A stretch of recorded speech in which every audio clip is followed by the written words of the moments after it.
I have seen, everybody's worried about evil cabals based on monetary mutual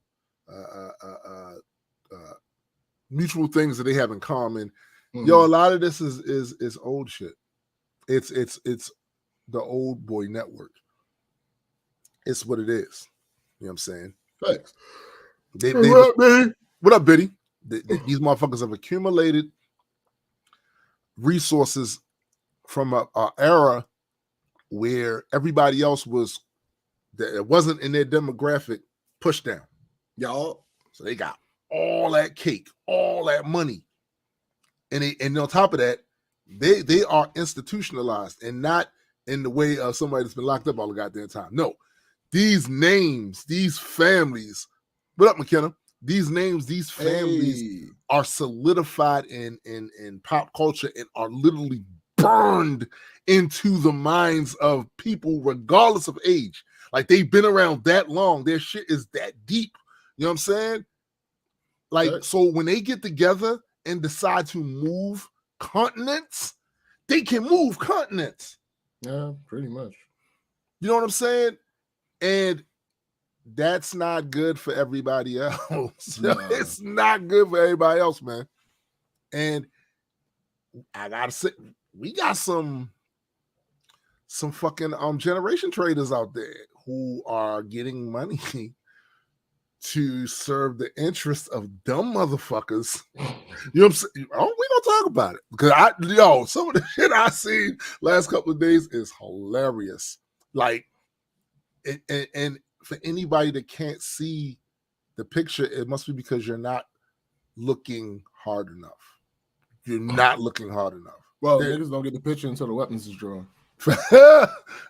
Bars.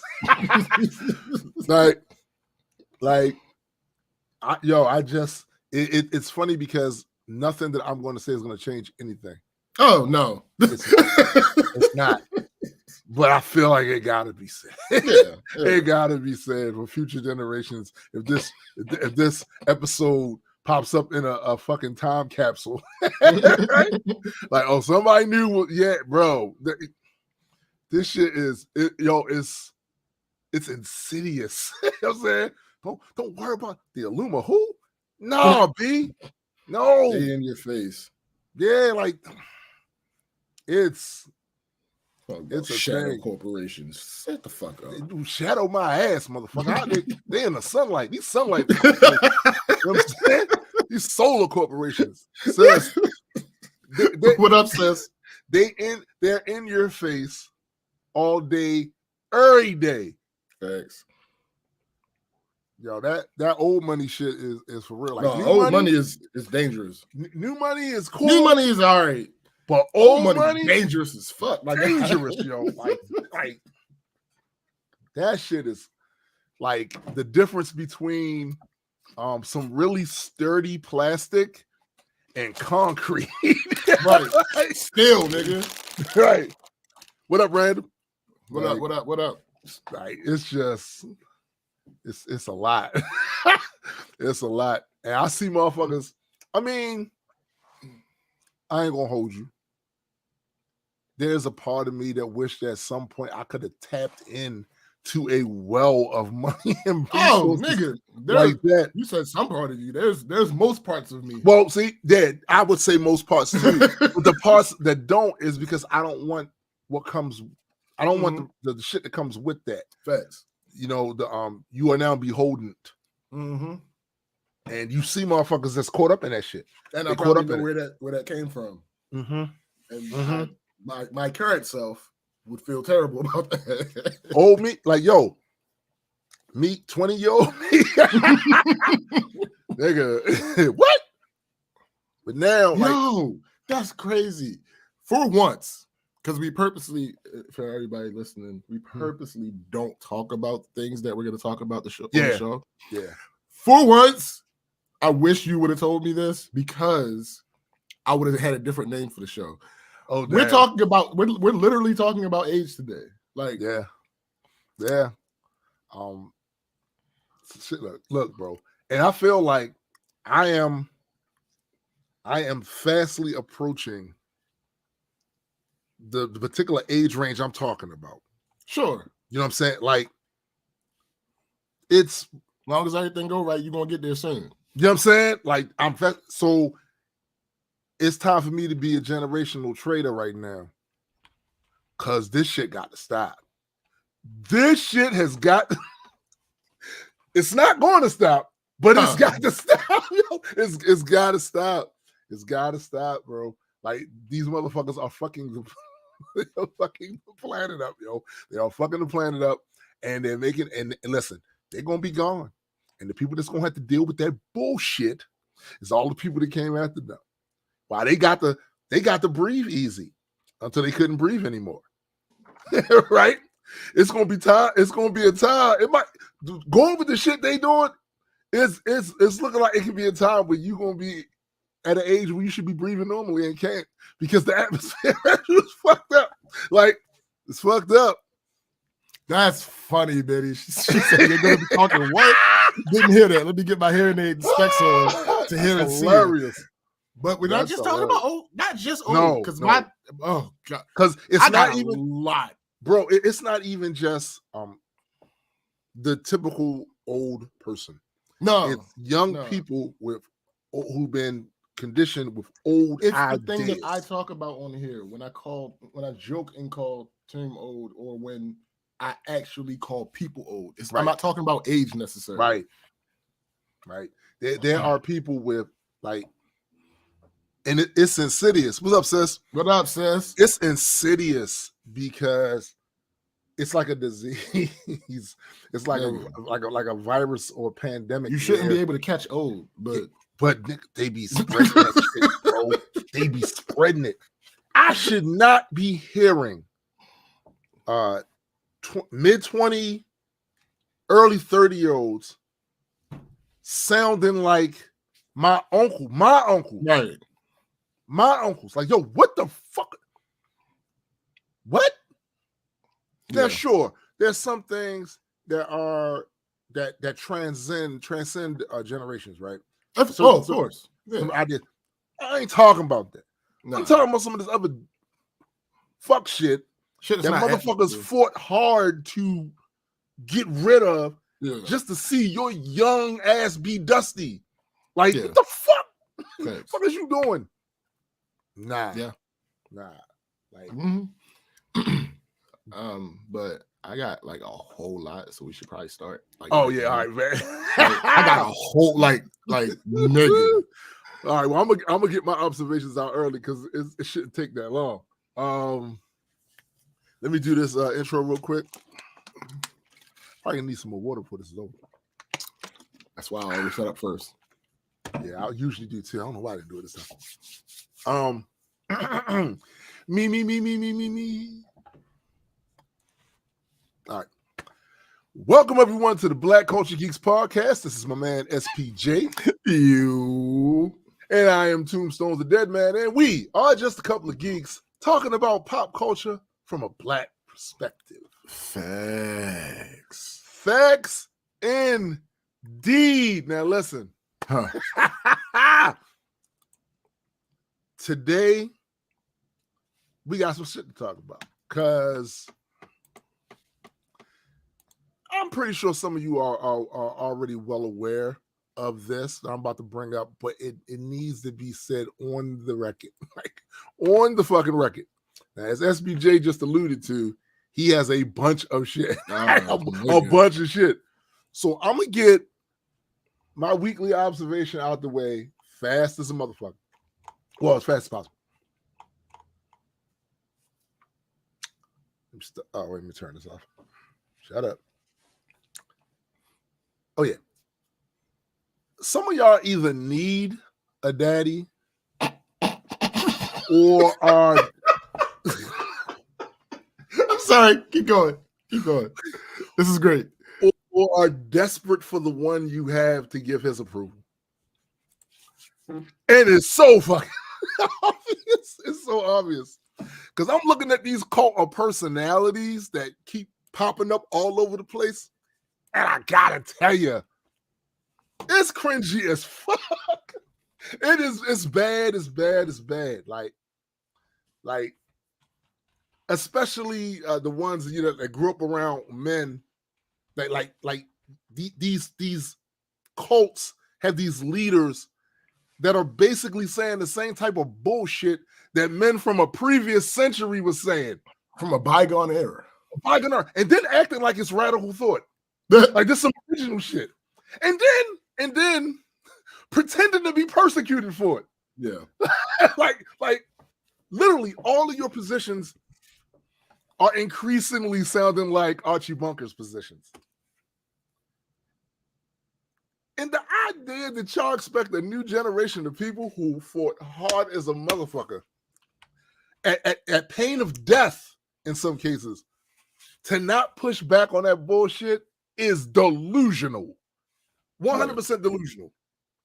Now, I get a lot of this is marketing. Right? You create an enemy. You focus all the attention on what you say they're doing wrong, right? Mm-hmm. And then you build the energy up for other people to have a distrust and a disdain for that shit, right? Then you make all the people that own all the resources historically and currently the victims. We've been victimized. We've been victimized.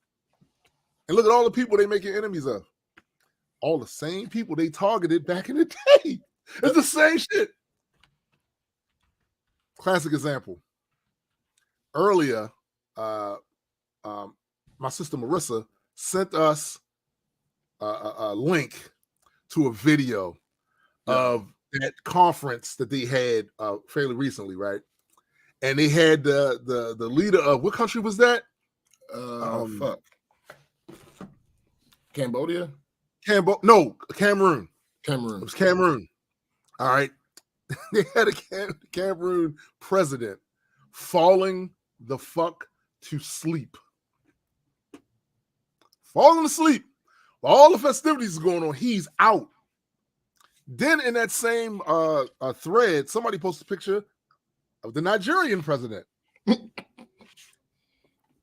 Out like a light. The average African president age is roughly 61. It's funny to me how Marissa shared that right when I was having these exact same thoughts this week. Mm-hmm. Because the shit that I'm saying now, for those of you that maybe don't watch some of these podcasts, but you've heard the name, Ben Shapiro, Steven Crowder, Boo. Of course, Candace Owens, Boo. all of these people, right? These three people that I named, they have podcasts that are hosted by the Daily Wire, right? Which is a media outlet that was funded by really wealthy motherfuckers, all right? And all of these motherfuckers probably get a healthy check from that shit. Well, this week, Steven Crowder came out against all that shit, claiming that the contract they offered him was bullshit. When you hear some of the numbers that they paying these motherfuckers, please bear in mind they're not earning that. When I say not earning, I'm talking about through ad revenues because they're demonetized.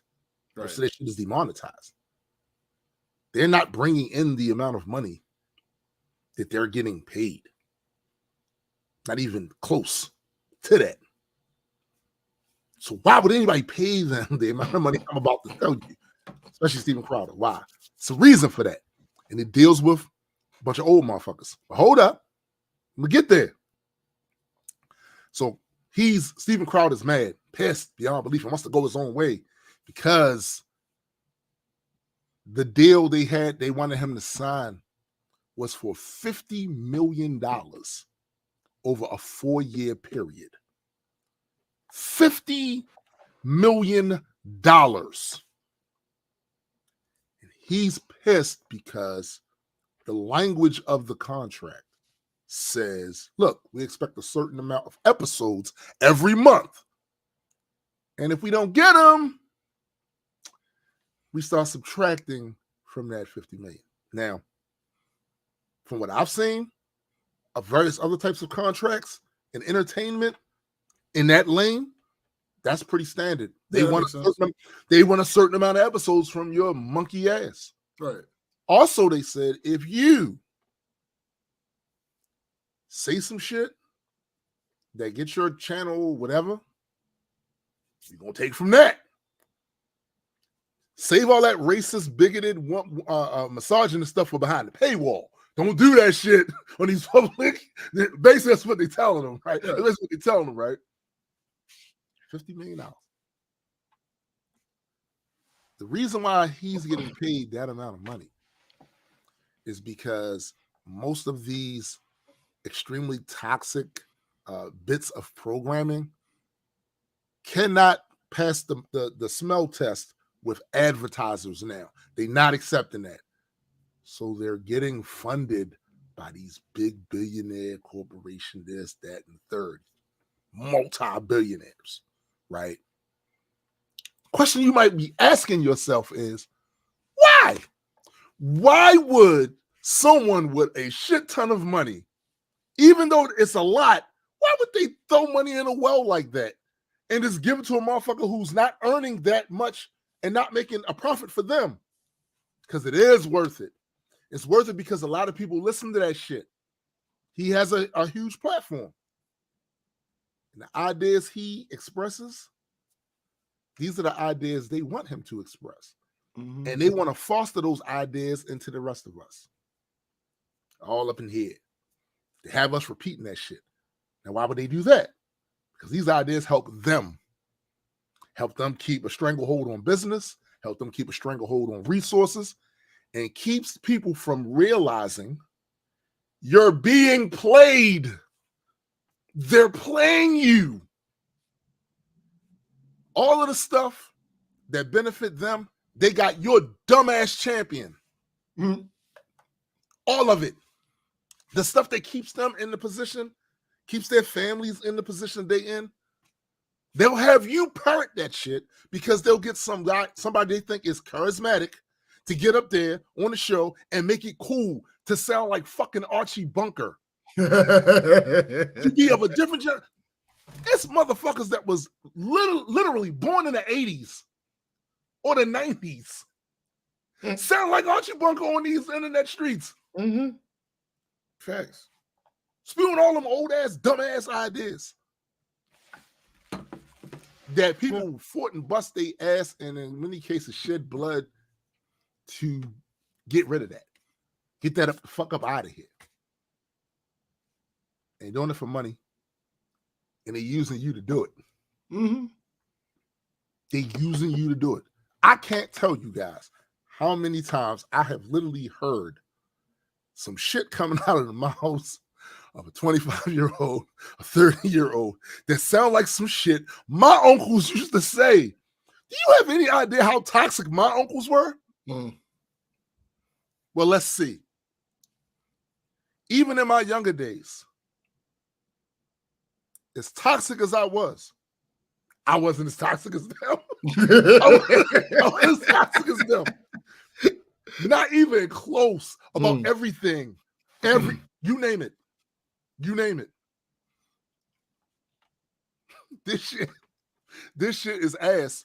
And honestly, what society really should depend on is for younger people to be like, hold up, old man. Hold up, old lady. And we hear you. We've been hearing you. We can't hear anything else. It's our time to speak. Because that shit. I have the conch. You have to let me talk. Yo, excuse me. Point of order. Point of order. I have the floor. Right. We need that. We need the younger, more progressive thinking people to be in the mix with that shit. But it's hard as fuck to do, right? When old money has tentacles and tendrils and every fucking thing. Old money, new money, cool. New money, cool. All old money is old power. All old money is old power. All new money ain't new power. Exactly. It's just you got a nice bank account. Yeah. Your shit isn't institutionalized. Right. There's this. Facts. That's a huge advantage Nigga. on the narrative building stage.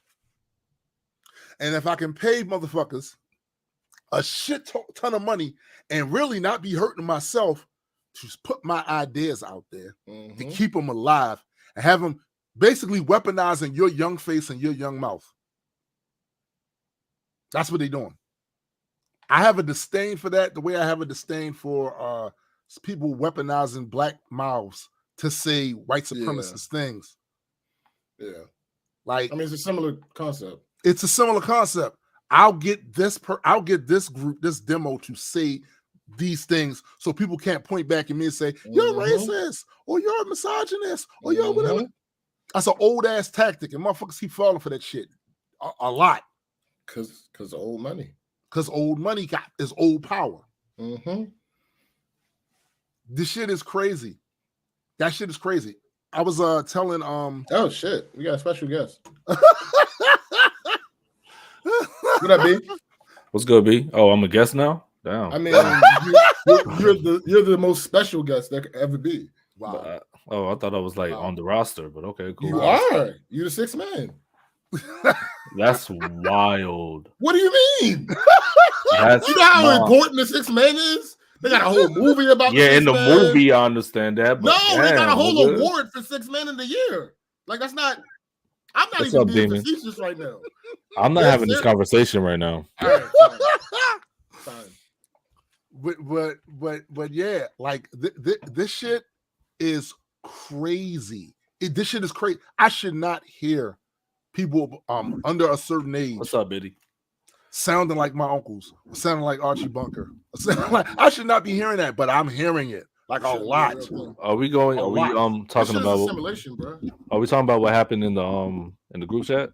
No, well, kinda. I'm going over my observations for this previous week, stuff that I've been seeing happening. Right? Okay, I got you. And where I think this shit leads. This all of the things that the young people want to get happen. You think should be this way, it won't be. It won't be as long as you continue to allow these motherfuckers that are above a certain age, that are stuck in a certain generation, have a certain understanding of how they think the world should be. And you lump that in with the amount of money they have accumulated over the many decades they've been breathing. They have control over entertainment, over law, over economics. Just take a look right now. Go look at the makeup, the age makeup of Congress. Go look. Look at the age of our current president. Look at the age of the former president. Yo, Robin old as fuck. Yeah. What? Like and I'm sorry, Robinette. Wow. And look, like the ratio is off as a motherfucker. There's way too many of those type. And this ain't just a problem here in the States, because we were talking about in our chat. This is a problem globally. It is. Yeah. But I think the thing that it trickles down just to like normal society, even the way that people act and all that. Well, it can't help certain social cues and all that. Like, you know, like older dudes, exactly. Older dudes call women like bae and all that shit. But you can't really get away with doing that shit nowadays unless you're cool with that person. You know what I'm saying? Like, unless you're cool with the female counterpart. You can't just say that's the whole thing. Because the reason why you'll see, I mean, in my opinion, the reason why you'll see a lot of that shit dripping from the mouths of young people is because, like James said earlier, old money is old power. It's that simple. It's old power. The power to frame narratives, to frame ways of thinking. Like, it's scary as fuck to see young people, and many of them belong to demographics that do not benefit from that mindset at all. Yeah, at all. You don't. No. That shit does not help you. It doesn't help you at all. And at the very least, you should listen. Can we be a little bit more transactional here with some of this shit? Right. Does this help me? Right. Yeah.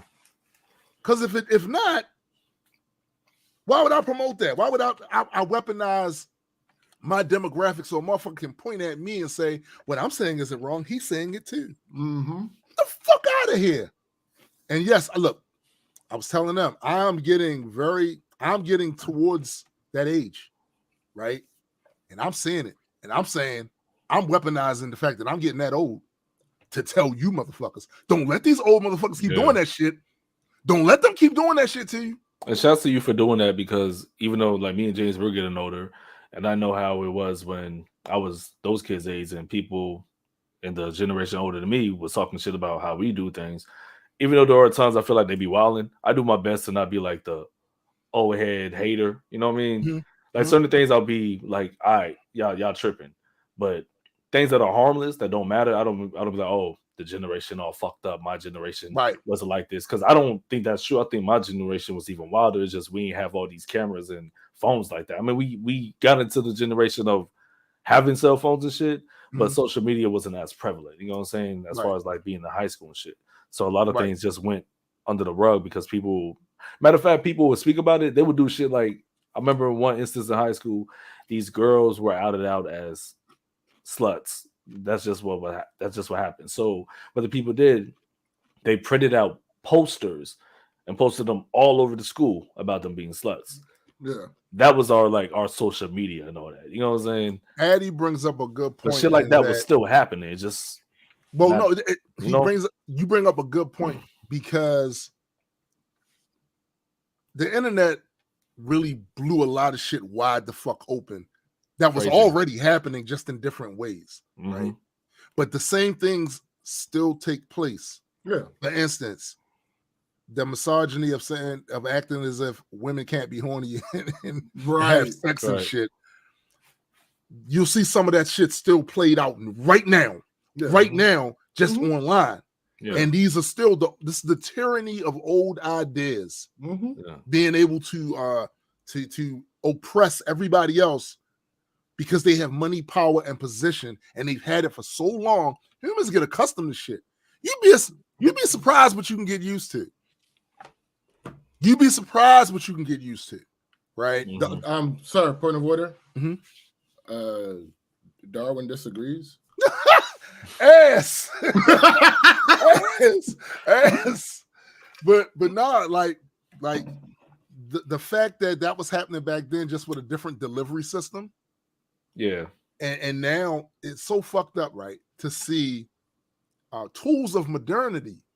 This is modern day tools being used to bolster old stupid ass ideas. Yeah, they're just being exposed more. That's it. On a greater scale, you know? Right. Because like I said, that shit just happened at my high school. Imagine if, we had social media and that same thing played out, but they took pictures and videos of it and just posted it on Facebook or been Twitter. At a bunch of people's school. Exactly. Yeah. Yeah. So this is an old problem, pardon the pun. This is an old problem. But when you start talking about modern day technology, where we get to disseminate bad ideas faster than at any other point in human history, it exacerbates it. It makes it much fucking worse. Yeah. And these what I would suggest for a lot of people that's generation behind me, when you see motherfuckers from your generation doing that shit, call them what the fuck they are. Fucking sellouts. Yeah. Yep. These motherfuckers, especially in some of these political podcasts and shit that are under a certain age, are getting paid a grip by motherfuckers that are old as your granddad to say this shit to your detriment. And they're gonna get all this money in this cake, right? And your ass gonna have to deal with the repercussions of that shit with society's intentions towards your demo is fucked up. Yeah, because it's like that shit in your song. They're in the club and you're not a part of it. You're not in it, but you're still championing them. Like I don't get that shit. Yo, currently, right now, down there in Florida, they blocked African American studies. Yeah, that's just trash. School. Now, this is why this is important. Hey, yo, too, but you remember when I told you that Florida ain't for black people, right? No, I get that. Okay. I get that. But this is part of a larger narrative than just Florida. All right. This is some old thinking, still here and still being like reinvigorated. You know how many years Black people have been part of the American public school system and didn't have anything about what they did here. Yeah, that's facts. There's been a small window of time where we've been able to even talk about this shit comparatively. This country's what, 243 years old, something like that? Like, comparatively speaking, it's been a small window of time where that shit has been able to be talked about. And even then, it wasn't super prevalent throughout the school system. Where certain things was taken the fuck out and not even discussed, right? You say super prevalent. Nigga, when me and Eddie was in school, some of this shit. You feel me? Nigga. Yeah. I remember it was like they used to just do like African American, what it was, like a show and shit. Have all the black kids do something. But that was the thing. But when history came, it's like it was the regular what I learned the previous years. You know what I'm saying? And wait a minute. Unless they happen to have a copy of Roots that year. Yeah. We also got to make it real clear, right? We got to make it real clear that African American studies aren't just for black people. Facts. See, here's the problem. Because I saw some dumb motherfuckers on some thread saying some shit like, we don't need our shit taught in their schools anyway. We should be teaching people. We should be teaching it from home. And I'm like, why not do both? But here's the thing that they're missing with all of this dumb shit that they're saying, right? So it's not just for us; it's for other people to have a context, of why things are the way they are now. Because I said it once, I said it a billion times.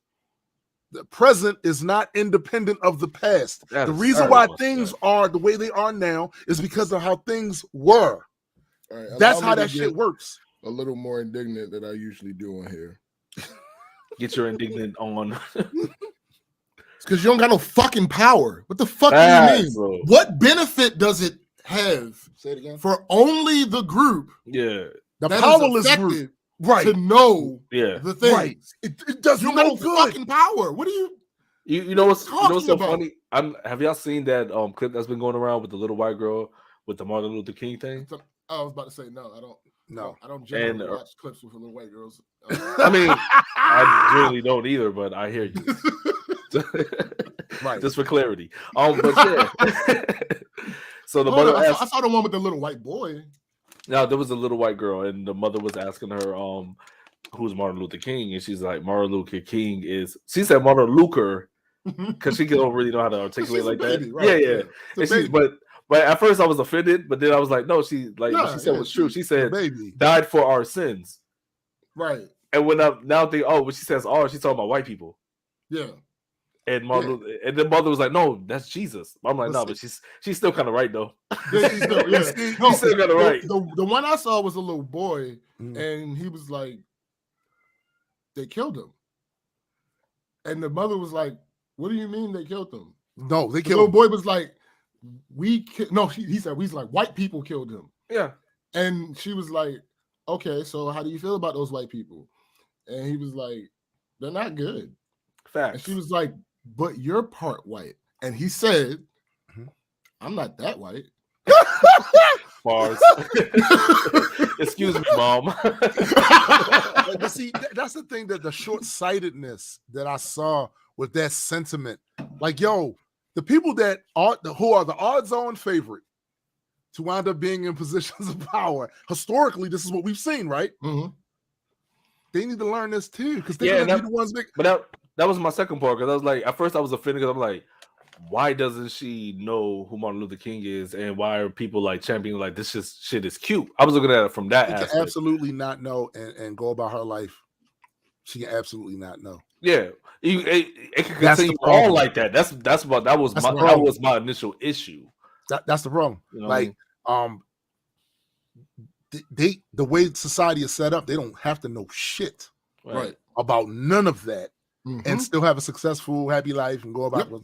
But the people that have to labor under legislation, the workforce, and everything else that gives quality of life having the people that are in power are more likely to be the ones in power, not understand the struggle, right? Have that history erased and that context taken from that. You know what it leads to then?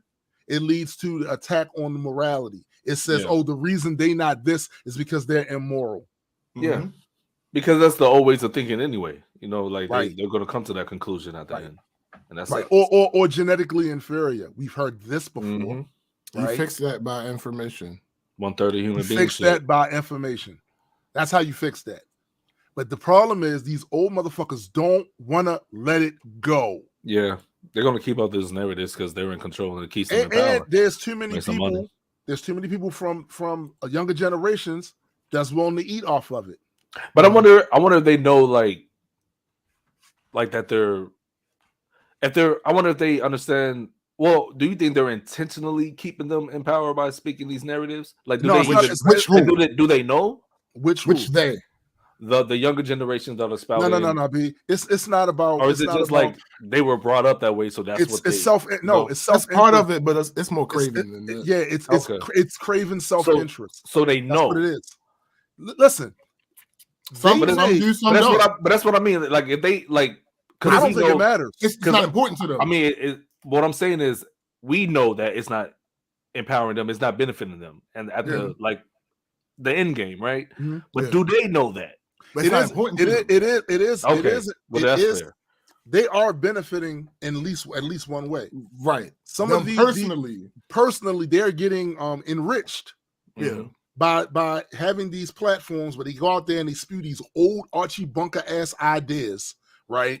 And then because the ad community, the advertising community, ain't really rocking with. No, I get that. No, you missed me. I'm talking about like the regular degglers that watch the show. That's what I'm talking about. Yeah.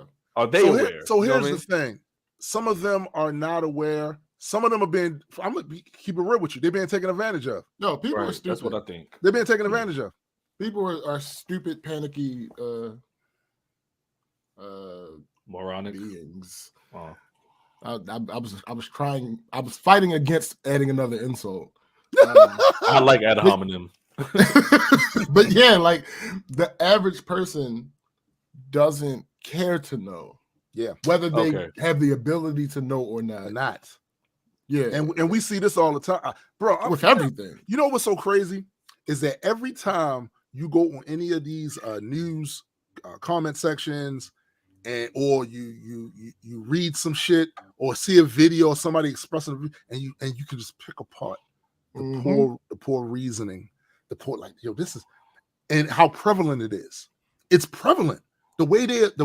That's why when I see motherfuckers scream facts, unless it's a certain group, I'm like, nigga, please, you wouldn't know a fact if it jumped up and smacked you in the goddamn mouth. Yeah. Oh god. Yeah, it's the you same wouldn't know a fact if you got checked by one. You know that shit. I was chilling and I was like, yo, that shit reminds me how people use theory in layman terms, and it's the same shit. It's the same fucking shit. Dog. I have watched people. It's used too loosely who didn't think about this at no other time in their fucking lives because it had no relevancy to anything they was doing. Sit up here and try to pontificate online about the what's that? Romania, the Romanian judicial system and its laws. You have literally no idea. You don't know nothing how about the that judicial shit. system works. Nothing. You're projecting our judicial system onto theirs. Right. And to be clear, you don't even really know how this one works. Facts. That's why in the group I was like, when I asked y'all that question about, do the continents have an age restriction and all that shit, then I put, by the way, I'm thinking with my American brain because I don't want to be like, their system is different than ours, so I'm judging it. Restrictions, you know but usually those restrictions are on the lower end. And besides, even with that, you can't expect corrupt people to follow their own. Those laws are for you. Yeah, it's not for them.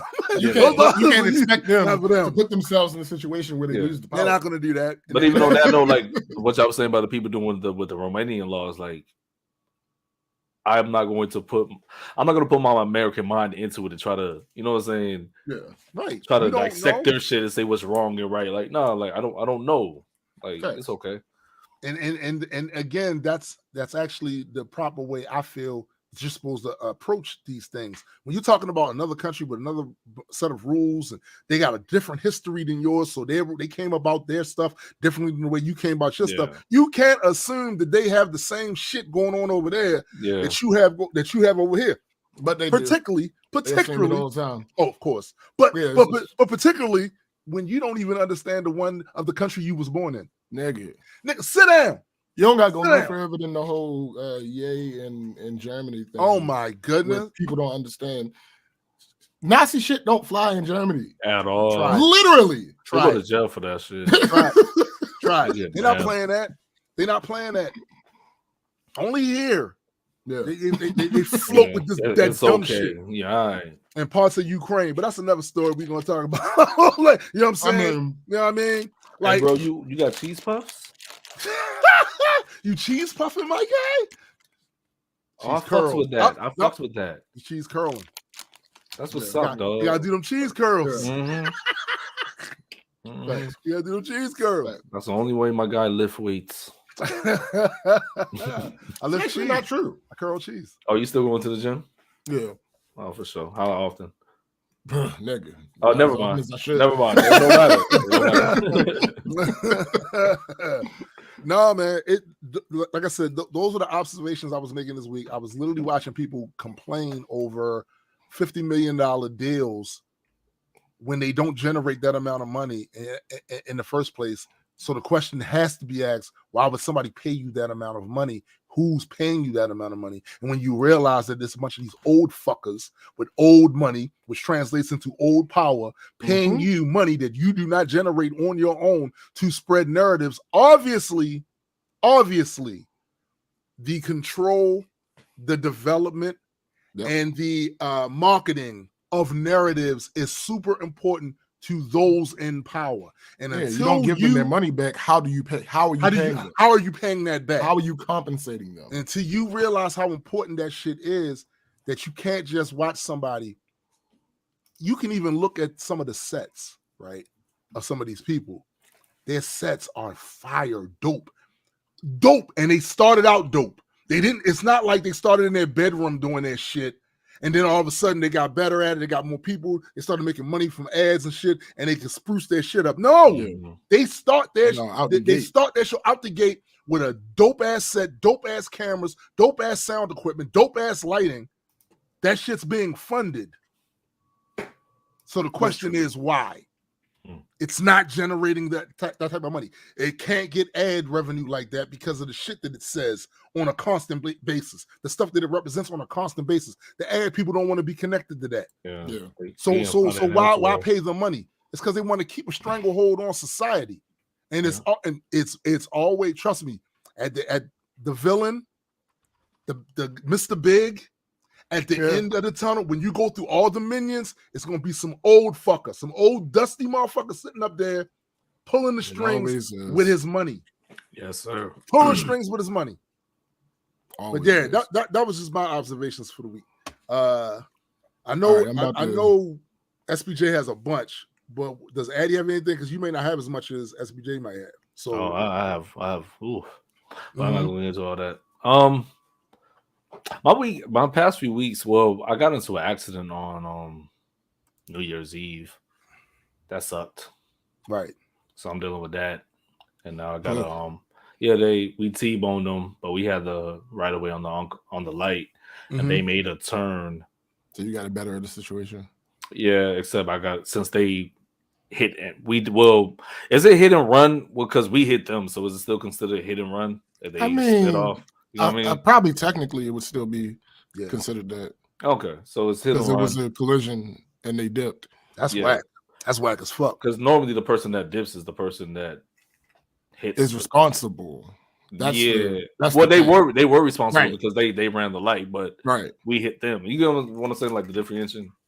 No, but I think it would still be called hit and run. Okay, yeah. So they labeled it as that, and That the only part that sucks. I got to pay the $500 deductible to get my shit fixed. Yeah. Can you get that back from the insurance company? With the $500? Their insurance company. Nah, they ran, dog. Like, yeah, that's hit and run. Do you have nigga, right? Do you have uninsured motorists?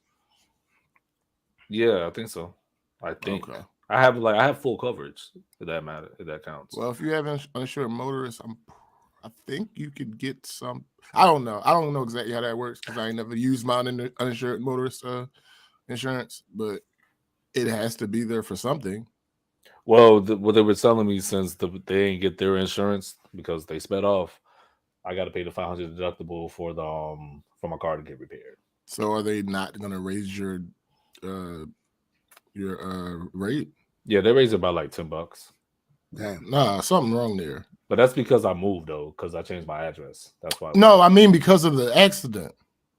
Yeah. I don't think I should have to pay a deductible though, but for whatever reason, I do. There's other people that's gone through that at my job too. They've been saying they weren't in the wrong, but they still had to pay the $500 deductible because the other person didn't have insurance, or it was a hit and run. Andrew says deductibles are fraud. Yeah. Well, sure. Yeah. But yeah, that's like one of the biggest things, and then just dealing with the school shit. That's just getting like deeper because I'm learning like coding and operating systems. I don't like none of that shit. So I'm definitely not segueing. Yeah. No, know what you could do that might. You are more into biology than a lot of that shit. Yeah, I need like physical shit. Like, so I might get into like hardware and shit. Maybe find a connection. Like we all have operating systems. Yeah, but I'm learning like Linux and shit and Ubuntu and all that. So yeah. And then like Python and Spider, like all that coding shit. Like I wanted to like buckle down, like understand it, but it's like did you know? I did, dog. Like I literally spent when I was doing this shit, cut everything off, just doing this shit, trying to learn it, reading all the books that they have for us and everything. Just I'm just to the point like, yo, some things you're just not gonna get. You know what I mean? Like I understand like the fundamentals, but applying them are different. You know what I'm saying? Right. Because it's each week is a different thing that the last week it coincides together and all that. So whatever I didn't pick up on last week, and it goes into this week, and there's something new. If I didn't pick up on the last thing, it's just like, oh shit, I'm not gonna remember how to write this code initially and how to make it go proper and all that. But I do understand like basic shit, like you have to make sure your spaces are right, make sure you put the specific things that you want the code to do in order for it to run properly. I understand that. It's called syntax. Syntax, yeah, but I don't know what syntax to use with certain codes. You know what I'm saying? Right. I mean, you're still new to it. Yeah, you know what I'm saying? It's only week 3, but still, like, I'm passing. Like, I got A's in both of my classes because I do the work. But it's just, I don't think coding would be the thing for me at all. Like, sure, I'm good. I'll probably try to get into like hardware and shit because I fuck with hardware more than I don't. Boy, you know what I mean? And software too. But yeah, programming and coding, I'm good. But I think therein lies the connection though that you might need to make it relatable to you because you don't get software without coding. That's correct. And hardware doesn't work without software. Software. You know what I'm saying? That I think that's technically firmware, but yeah, right. But yeah, it's a lot. And then the fact that I'm doing it alone, you know what I mean? Like I'm teaching myself it. Of course, it's a school, but I have to be the one that reads the assignments and do the assignments and all that. So they have instruction. Like the thing that saves me is the like tutorials, you know that right, which is good.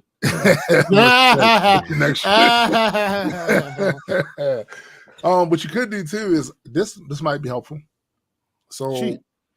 That's I mean, duh. No, I was about to say. Although some people might say what I'm about to say is shit.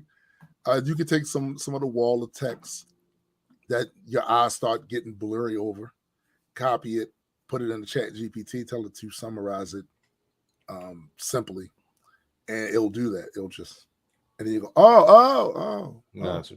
That's a trick I saw somebody else do. You said in the GPT? So yeah, Chat GPT. Gotcha. Like, it basically. Actually, just take, Jonathan, to Jonathan's point, no, you could just get Chat GPT to do the programming for you. That's it. I don't. There's no you can reason. do both. Not like literally, you can get it to. It's cheating. It's Whatever. cheating. No one will know. It might help you understand some of the They're gonna know. No, they won't. You know what I'm saying? They really won't. But some of the text speech might be a bit too overwhelming at times, and you just want to copy it, put it in Chat GPT, tell it, could you simplify this? It's a lot. It's a right. You know lot. what I'm saying? And then it's help like you get the understanding of it. And then the commands that you got to put in is a lot. It's just like, damn, we got to remember. What up, all free this thinker? shit.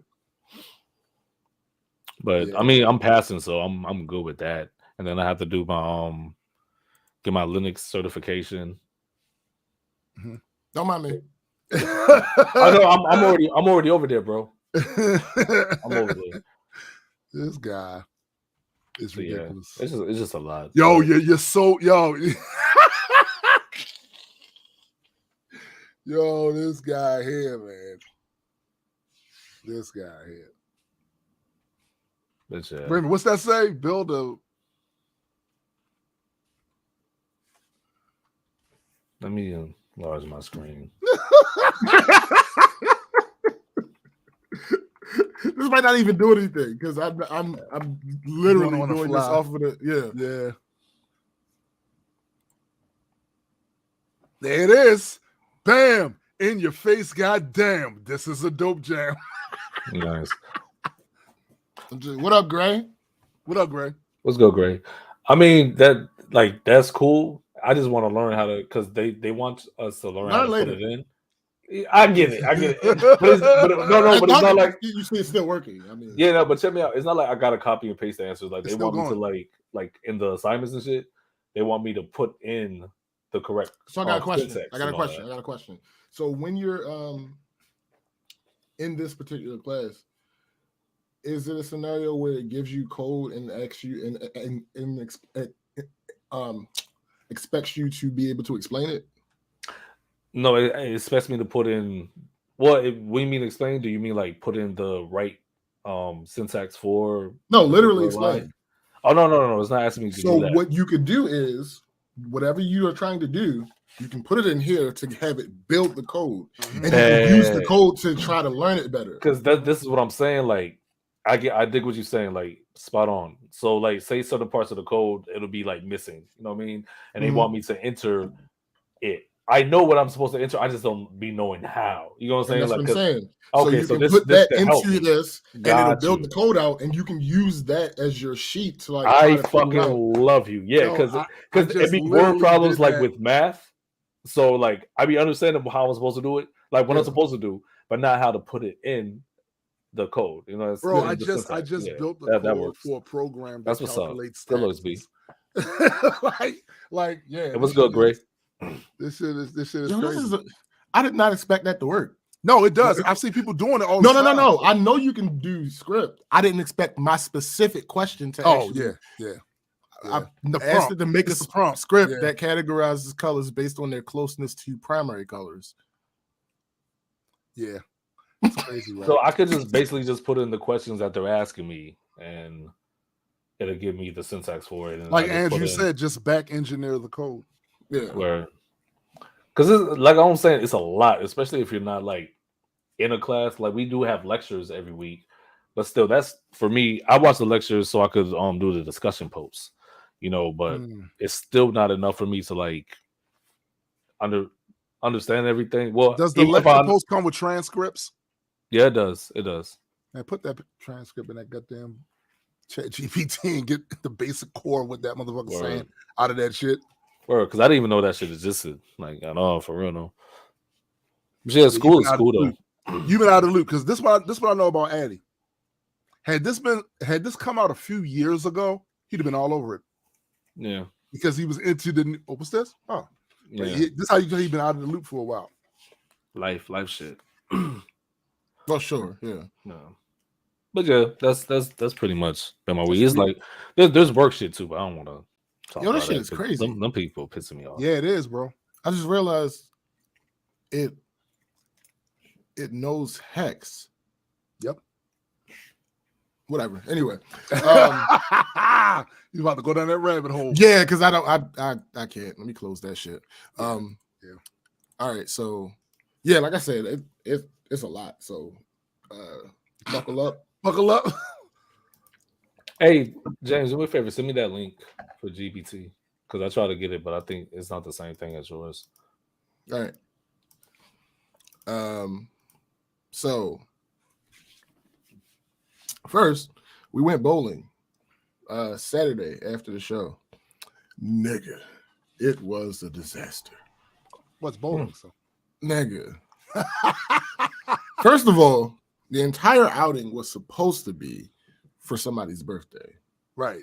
Then I invited somebody who doesn't typically go out with us all the time. But because of what the occasion was, she agreed to come. That second person, the person I just talked about, backed out the day of for a stupid ass reason. That I absolutely understand. Don't get me wrong. I'm sympathetic to empathetic to the reasoning. It's just a dumbass reasoning. There was no you didn't have to cancel this for that. But anyway, the person whose get together it was for got sick, so she couldn't make it. Then, a little bit before it was time to leave, Marcus asked me if we're still going because the person whose birthday it was sent in a group chat with me and Marcus like she wasn't going to be able to make it. She was sick. Right. So Marcus texted me like a little bit before it was time to leave. Marcus texted me like, "Are we still going?" Same as though it was for her. Like I said, "Yeah," because Fab's still going. Our other homegirl's still going, so might as well just go. He says he'll meet us there. Immediate red flag. Because the only time he generally says that is if he's out already. Because again, I could look out of this window and see Marcus's truck. We don't live far from each other. So generally, it doesn't make sense for us to travel separately if we're going the same place. Right. So the rest of us get there. And then I really realized that out already for Marcus meant that he was going to be late. Right. Then I remember I already knew he had something to do before. So I wasn't as mad, and not really mad, but So we go to grab a lane, and the lady asked if we want 10 pin or duck pin. I tell her 10 pin. She says there are no available lanes and asks if I want to be put on the waiting list. I said, yeah. She asked again, do we want duck pin? No, just put me on the damn list. Like, what are you going on about? I already explained to you. Anyway, so as we're waiting, I remember the actual conversation that I had with Marcus about that night. This nigga shouldn't have been late. He chose the time. Because he had something to do, I told him it made more sense for him to pick the time. So he picked the fucking time. He should not have been late. Anyway, it took almost an hour to get a lane. Marcus showed up like 2 minutes before we were called somehow. Magically, he popped up right before we got the lane. So we get on the lane, and I fucking sucked. But there's a reason, but it still it's dexterity. No, nigga, shut up. Skills. Remember, I got a new ball that I'm still not used to. But the last time I used it, the one other time that I used it, I was good. So I realized something. The area that we were at, that was oils. Well, they oil their lanes differently to anything that I'm used to. I noticed. What do you mean? Whoa. Wow. I need to explain that for people that don't understand bowling. Yeah, so you're saying they use a different type of oil? No. Like instead of not a different type. No, shut up. They use Kush. No, they don't use a different type of oil. Basically, So I am a curve bowler. Lanes on a league level, they don't put oil down the entire lane. There's an oil pattern that they use, and that's what allows the fucking ball to curve, because it gets to the point where there's no oil and it grabs, and the spin makes it curve. Right. I kind of feel like this place is only an amateur bowling place. Like, I've never seen a league there, and putting 2 and 2 together, it's oiled to the back. The entire shit has oil on it. So you came in there thinking you were going to be Twinkle Toes, Fred no, Al Bundy. because another part of the reason why I realized this was the case is because I've never had a great game there. I've had decent games. I've had decent games there. I've never had a great game there, like ever. And I'm like, oh, that makes sense now. So, it still sucked to not be able to fucking bowl, but at least I understood what the fucking issue was. But lastly, it didn't help that skill, man. No, it didn't help at all. Or that score. Well, it could have if I wasn't being stubborn. Like, if I decided to just grab a regular ball and just bowl straight, I'd have been fine. Because I didn't care at that point. No, I'm gonna tell you what it is. You getting grumpy as fuck. And it's like, point of order, sir. Point of order, sir. The amount of grumpiness that I had is the same amount of grumpiness that I had in my 20s. So we're not gonna do that. You like, I will this to be what I wanted to be. I have a beginner's understanding of how fucking physics works. I know that if the oil is there's no way that the ball is gonna grip. I know that. Right. But I just didn't, at that point, I didn't care. Partly because of the next part. This group of little niggas almost got thrown down the fucking lane. Oh, man. First of all, maybe I'm tripping. Maybe it's me. Could be. But the space where we were, or maybe just the sheer size of the alley itself, should not permit a group of 9 people to be on one lane. Oh, damn. But that's what we got. And that wasn't their fault. But nigga, they was the stereotypical Baltimore young niggas. Oh. With the added twist. Dummy this, dummy that. With the added twist of being inside of a generally organized establishment. So of course the contrast is right. Yeah, the contrast. I had to physically move a couple of them, like box them out basketball style, because they were so close to us. Again, partly not their fault, right? But still, y'all got eyes. Well, let me ask you this: Read the room. You was the hazard by, that. But if you was the hazard a guess about what part of town they were from, what would you? Over, yeah. So now here's the other thing. It was already 4 of us. We had like 5 bowling balls on the holder. They tried to add like 7. I think they're only meant to hold 8 total.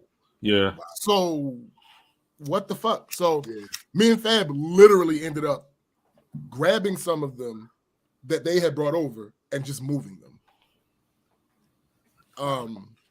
Out there moving balls, huh? See, that's not what I said. Oh. That's where your mind went for some reason, my guy. You good? No. You all right? You good? Nah, you good. I ain't say that. You good? Yo. Hey, listen. You could have just said no. We equal opportunity on here. You could have just said no. No, you good? Eddie, I just got one thing to say. Phrasing. So, they were just being niggas, which is cool as long as you aren't in somebody else's space. Well, which just they were. That's the whole point about it, right? Like, right. All right, y'all gonna be who y'all are. That's cool. Yeah. Like, because in certain y'all ain't causing no real issues. I'm gonna be there. You know what I'm saying? But like you said, read the room and read the space. Like bro, like I promise you, Fab almost grabbed one of them little niggas. I'm sitting there thinking that, right? I was like, shit. I almost grabbed one of them little niggas. That's a nigga whole time. Throwing them down the lane. But they actually weren't there the whole time, so that's cool. Right. But when they left, it was cool again. But anyway, this you probably don't. You know what? Before you leave that, this is the thing that's annoying to me. Now you can look at people who this is not what they do on a regular basis anyway. Oh no, not at all. They just have annoying. Like, so you come. This is what I do all the time. I'm here all the time. You about to ruin my experience with your ass shit. A little bit. All right. So the main course, work drama. Oh shit, nigga. So I had more training to do this past week. Mm-hmm. Training itself wasn't actually bad. A 19-year-old, so generally more malleable, doesn't think that they know everything. I still took my time for a couple reasons. One, I work by the hour, not a job. That's well established. Two, I want to make sure that anybody I train to do some shit get that shit right, because I don't want to have to train them again. I hate training people. I don't want to have to show them again. So I want to make sure they know that shit. 3, she works directly with Miss Know-It-All, and I wanted to get her away from that. Oh boy. But here's where the drama comes in. 3 disclaimers. 1, I try my hardest not to be sexist. Nigga, I see how certain people come to the conclusion that women in offices are going to be 95% gossip. To be clear, I'm not saying that. Right. Not only do I understand the nuance to it, I also enjoy a good gossip myself because it makes the day go by quick. So it's basically, now we are being clear. That means, and I need you to pay attention to this. That means that there are times where you enjoy minding other people's business. Funny that you said that. What'd you say? Look, what I'm saying is SBJ is copying to the fact that he does enjoy at times minding people's business. Absolutely. Huh? Come again? Phrasing. Yes. Also, second disclaimer. Second disclaimer. Public service announcement. Some of you listening might already know this, but I feel it bears repeating. You don't know them folks at your job. Stop. Wait a minute. This is news to me. Whoa. Here's the thing. When did all this start? Here's the thing. Hold on, let me land. You don't know them folks at your job unless you do. Here's the thing. I know Marcus. Yeah. Well, yeah. Marcus work. Marcus is one of my best friends. Yeah. He lives literally around the corner, walking from me. Like literally, if I go out of my building and I step off the steps, I only have to turn one corner to get to his house. Right. And it's not even a street corner. It's literally a corner of a building. Right. Then we hang out outside of work. We vacation together. I got dirt on this nigga. Oof. I know. You know where the bodies are buried. Bruh. I know Debbie. I've known her since I was 16. We hang out outside of work. We vacation together. Right. I got dirt on her. Now, mind you, she don't do a bunch of crazy shit. Right. I definitely got way more dirt on Marcus than I do with Debbie. But nevertheless, it doesn't matter the amount of dirt. Listen, it could be a spot on the shirt, or the whole shirt could be fucked up. I know where it's at. I know where it's at. This is why, like, people need to stop fucking with people. Because, listen. Because my whole thing, my bad, James. I ain't gonna hold you. No, go ahead. I'm gonna hold you. Crazy. Yeah, bro. Like, wow. Don't worry about it. Don't worry about it. Like, even at my job, like, the only thing people know about me is that I have a girlfriend, I live with her, and that's it. Right. Basically, that's it. And I go to school and shit. Yeah. And plus, since I'm not from here, there's really not much to know other than I'm from Miami. You know what I mean? But people tell me about they business. That's well. And I ain't gonna lie, they be trying me sometimes. Well. And I'd be like, excuse me, you've told me some real personal shit about you that you don't want everybody else to know. Granted, I'm not a messy person, but I just can't wait until the day might be. Yeah, I can be a messy person and we can tell the truth about things. That's all I'm waiting for. Because you saying shit about me, I'm just like, all right, I'm gonna keep with you, act like I don't know, like whatever, fuck it. But if it gets to a point where it's like it affects shit, all gloves are off, and I'm talking shit. I can't say. I'll be like, oh, you remember that time? Oh, you remember? You remember? You remember? Do you remember the? Hey, remember you say you was going to do this and this and that, and you still carry on doing the same fuck shit that you was doing. Hey, don't let me expose you. Listen. So I know those two people. I don't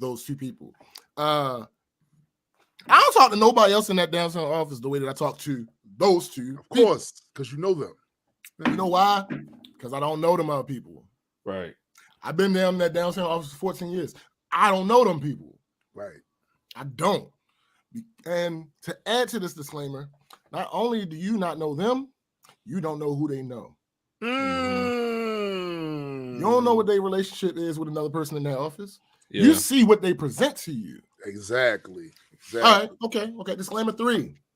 If you are listening and you hear something about you in what I'm about to say, because I know for a fact that there are people who never make themselves known that listen to this show. At least 3.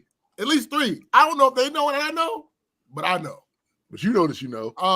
But if you hear yourself in this story, I need you to first refer to that last disclaimer. Then I need you to second understand that this isn't an attack on any of you individually, but collectively.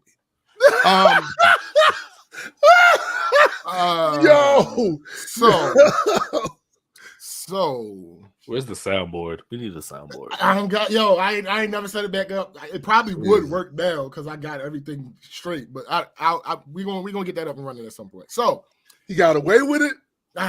He ain't get away with it. So I plead and I beg, grow up and mind your business. Facts. Now, to be fair, because we just alluded to this a little while ago, the mind your business part may sound ironic or hypocritical, given that I'm literally about to tell a story in which the main part has nothing to do with me. Well, at least my main point. Listen, my main point in telling the story. Damn near everything on this show we talk about has nothing to do with. I'm getting to that. This is low budget media here. So B, for real, it's kind of our job to talk about other people. Facts. B, this situation was actually brought to me by 2 different people who were involved. Sponsored by 2 different people. And C, a part of it actually does involve me. So, again, I say, grow up and mind your business. Of course, I've always said on here, I don't use real names because protect the innocent and whatnot. Of course. What if they're not innocent? Well, I'm gonna get to that. Okay. So I've already introduced the character of Miss Know-It-All. Right. I say the character. Imagine if this entire time all of my work stuff was like just a narrative that I've written, and I was using our listeners as a test audience. That'll be great. Awesome. We can do trivia. BCGz trivia. So I've just brought up the 19-year-old when I was talking about the training that I had to do. So those 2 people are introduced to the story. Y'all already know the exceptions to me not saying names are people that the listeners already know. Right. And Marcus.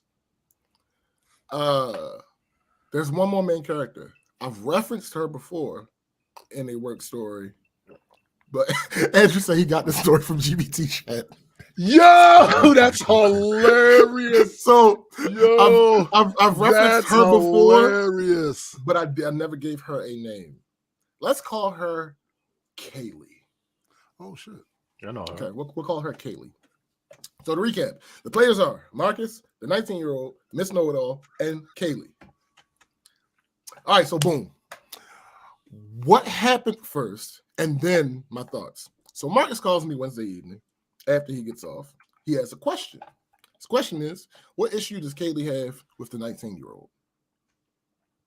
I already had a bit of a theory. Mm-hmm. Then he starts to tell me some of the details of this ritual that he and some of the girls have. So I know I only say girls because outside of the maintenance crew and the executives and vice presidents, there are only 5 guys out of like 32 people left in my downtown office. Like, okay, we are well. Shut up. We are well outnumbered. Like, it's not even close.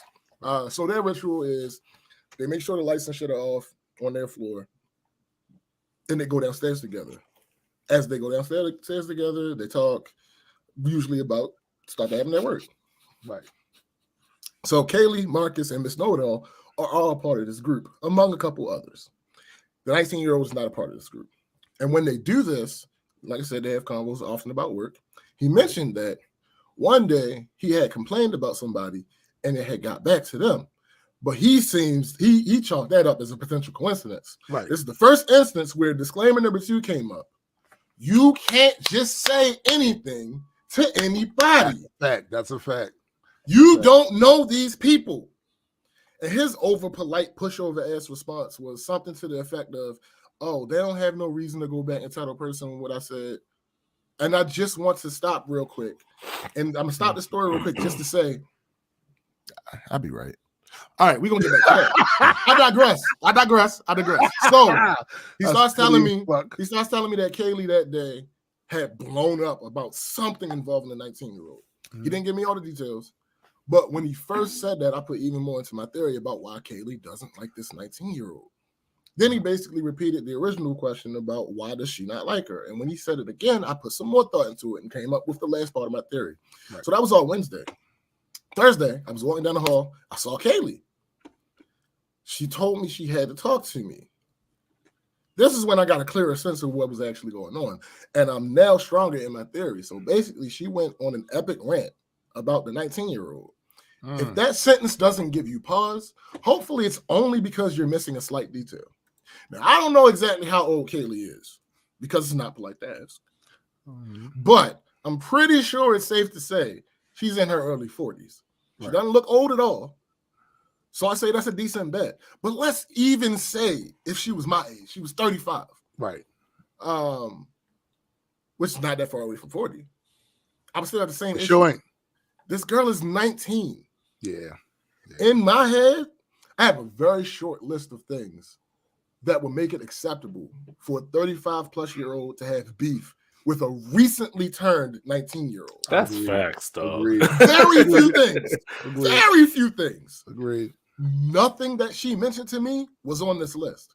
They don't even work together. They don't even work particularly close to each other. She said to me, Caitlin, said to me, I just wanted to talk to you because I'm sure you've heard. Let's stop right there. Again, disclaimer number 2, raise his head. Trust the next time that I spoke to Marcus, first thing I said to him was, stop just saying anything to and around everybody. Everybody, right. Because there ain't nobody else in this entire building that stays late enough to be a part of y'all little ritual that she would have thought would have told me anything. Yeah. It's only you. Yeah. They aren't your friends. You don't know them. You don't know these motherfuckers, man. So that's why work, even at our age, like work is like high school still. Like. Yeah. So most of the people in this little ritual that they got going on work in the department where Kaylee works. I might go into that department once a week, and that's me being extremely generous because there's a particular person that works in that department that I don't rock with. So I stay away unless my work services are needed. Right. To my delight, when I fussed Marcus out this time, he actually agreed and simply said, lesson learned. I said, bet. Good. Thank you. So back to Kaylee. She's like, I know you heard. I just want to make sure you know that it wasn't anything personally about you. Wait, what? Hold on. Whoa. About me. That's not. That's not. You had my curiosity. You had my curiosity. Now you have my attention. Yeah, because like you didn't have to say that. What you pray saying tell? Now you're telling me, oh, you said something about me. What pray tell about me should I not be taken personally? Yeah, because I don't have all the details of what was said, and it's like, but you got a little bit. But you got a little bit more now, though. Yeah, oh no, mean, they probably mentioned your obsession with cheese curls. Or your dreads. This is the first time you've ever seen me eat cheese curls. Anyway, the crazy thing is, it's like whatever set her mind off to have the original rant that she had the day before with Marcus. Right. It's like it just crept right back into her mind because she just started going off about the 19-year-old. Mind you, she didn't start with the part that had anything to do with me. Okay. She's just reenacting her rant from the day before. Right. I don't know if I remember everything, but she just started spitting out reasons she dislikes this 19-year-old girl. Oh, she's had a bunch of chances at a bunch of places to get things right, and she still hasn't. Oh, she doesn't do any work in her current position and doesn't know her job, even though she's been there a certain amount of months. Oh, something about she heard from somebody else that the 19-year-old talking trash about one of the other girls that's in her department. Yeah, that's high school shit. That's high school bullshit. And now, what's up, Chris? Hey, Chrissy. Time. Yo, and now, here's the thing that involves me. Again, also phrasing. Notice that the last thing. Sorry, Chris. She went through all of her grievances. The last thing that she mentioned was the thing that actually involves me. Right. Okay. Yo, random bearded guy said he just busted out laughing. Hey, listen. So she, as in the 19-year-old, this is what Kaylee is saying to me. Oh, she just wastes time doing nothing with her titties all in my, as in me, face. Where do I start? Hold on. Obviously, hold up. There's there. Start at the titties. You started the titties. No, I was about to say obviously. Oh. Obviously, at the titties of my face part, right? Okay. Well, let's talk facts. I'm interested. Let's talk facts. Number one, she has huge titties. Wait, stop. No, listen. No, say more. Stop.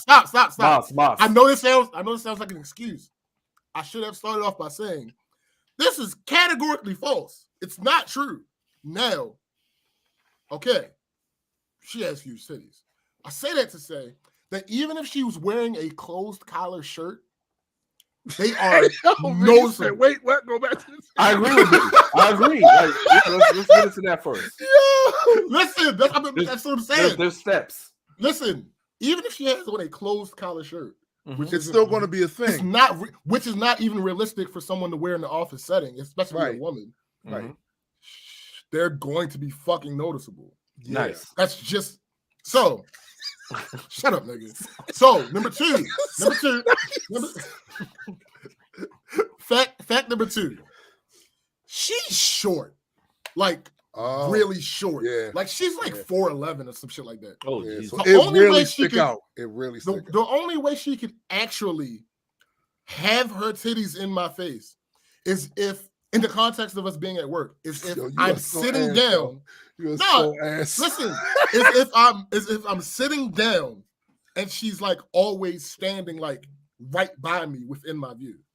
All right, so that doesn't happen. know that's factually challenged.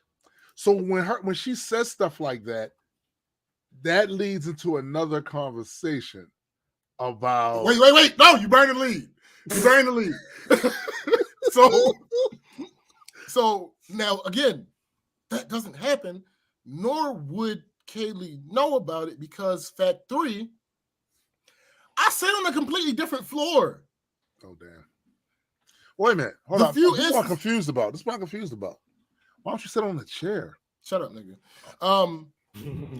So the few instances where I am ever. Then he said, "So you on your knees, SPJ?"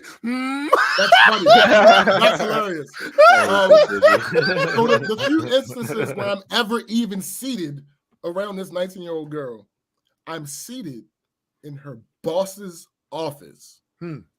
If this were happening, her boss would have said something to me long ago. You know why? Because her boss and I are close. Right. And she would have been warning me like, hey, this don't look good. Nah. No, well, see, I don't think she would have said that part. Regardless of exactly what she said, she wouldn't have said it didn't look good. She would have brought it to my Clearly, attention. it looked good because This nigga. talking about it.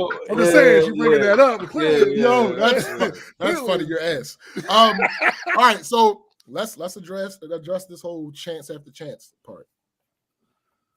I've said on here many times that in my company, you damn near have to commit murder to be fired. Now, of course, I'm exaggerating, right? But I stand on what I actually mean. If you make it out of your probation period and aren't generally a troublemaker, things tend to get overlooked. Oh, yeah. Also, I don't have the full details of whatever happened to/with the 19-year-old every time a change was made, but I know that the change from where she was before where she is now had nothing to do with her getting in trouble. And the reason I know that is because my boss is either a or the catalyst for the move. I can't divulge exactly why she got moved, but trust it wasn't a punishment. Right. I also have intel that where she was before that didn't change because she was in trouble. Oh, wow. I know that because the managers where she was there were hoping that she was coming back. Right. She's only been moved 3 times. 2 out of the 3, I know for sure, have nothing to do with her being in trouble or not understanding her work or nothing like that. Okay. So let's go to the talking trash about some other girl that's in Kaylee's department part. I don't know nothing about that. But what I do know is allegedly, because this is what Kaylee told me, allegedly, this is a conversation between the 19-year-old and another coworker of mine, who's also younger than me, about the girl that's in Kaylee's department, who is in her early to mid-20s.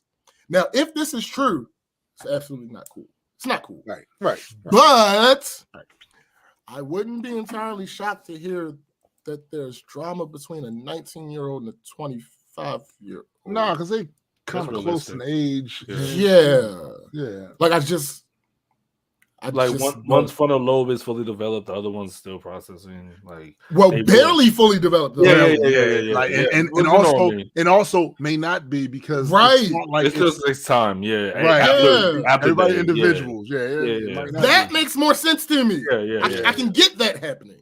The last thing Kaylee mentioned about a 19-year-old is that she doesn't do work or hasn't caught on to her job. Now remember, Kaylee doesn't work in the same department, nor does she sit anywhere near the 19-year-old. They are on the same floor, but opposite ends of the building. There's like a 50-foot plus or minus 10 feet distance between where they sit. Right. This is where Miss Know-It-All comes in. Now, Miss Know-It-All has pretty much pissed off everybody in her department at one point or another. So she doesn't really have quote-unquote friends in her department. Right. So I know this because everybody that sits within one desk of her in that room has come and complained to me at least twice about her. So where does she go for most of her social activity while at work? Kaylee. The idea that the 19-year-old doesn't do anything or is slow to catch on makes sense when it's coming from someone who thinks that she's God's gift to her department and wants to tell everyone who will listen that she's the only one in that department that does work.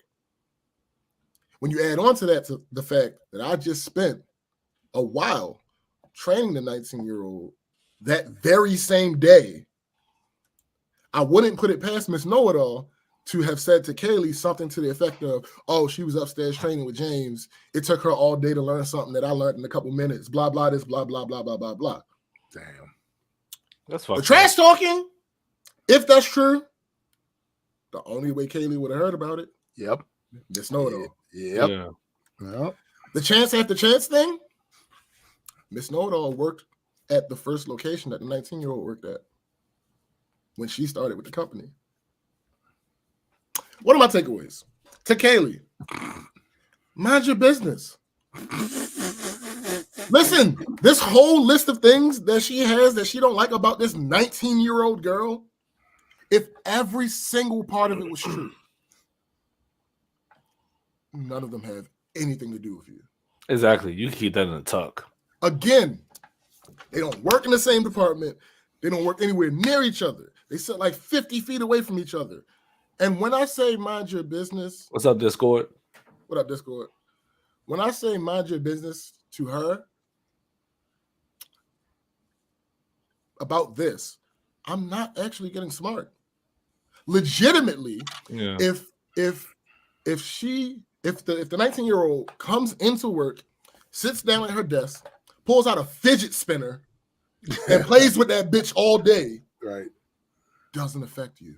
Has no effect to do with you. If her work doesn't get done, it doesn't hold up your work. Right. Your jobs are on opposite sides of a process. Your jobs don't depend on each other. If she don't get her work done, it don't hold you up in any way, shape, or form. I'm to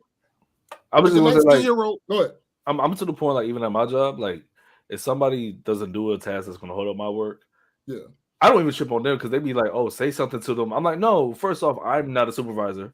Right. I'm not telling anybody what to do. Kayla's not a supervisor either. If they see me doing some shit and they know they're supposed to be helping me and they're not helping me, hey, cool, bet. Yeah. But don't come ask me why their part wasn't done. Ask them. Yeah. And don't ask me why you ain't tell them nothing. No, it's not your responsibility. Yeah, it's not my responsibility for them to do their job. That's your responsibility. That's just how it works. Yeah. So I agree. Okay.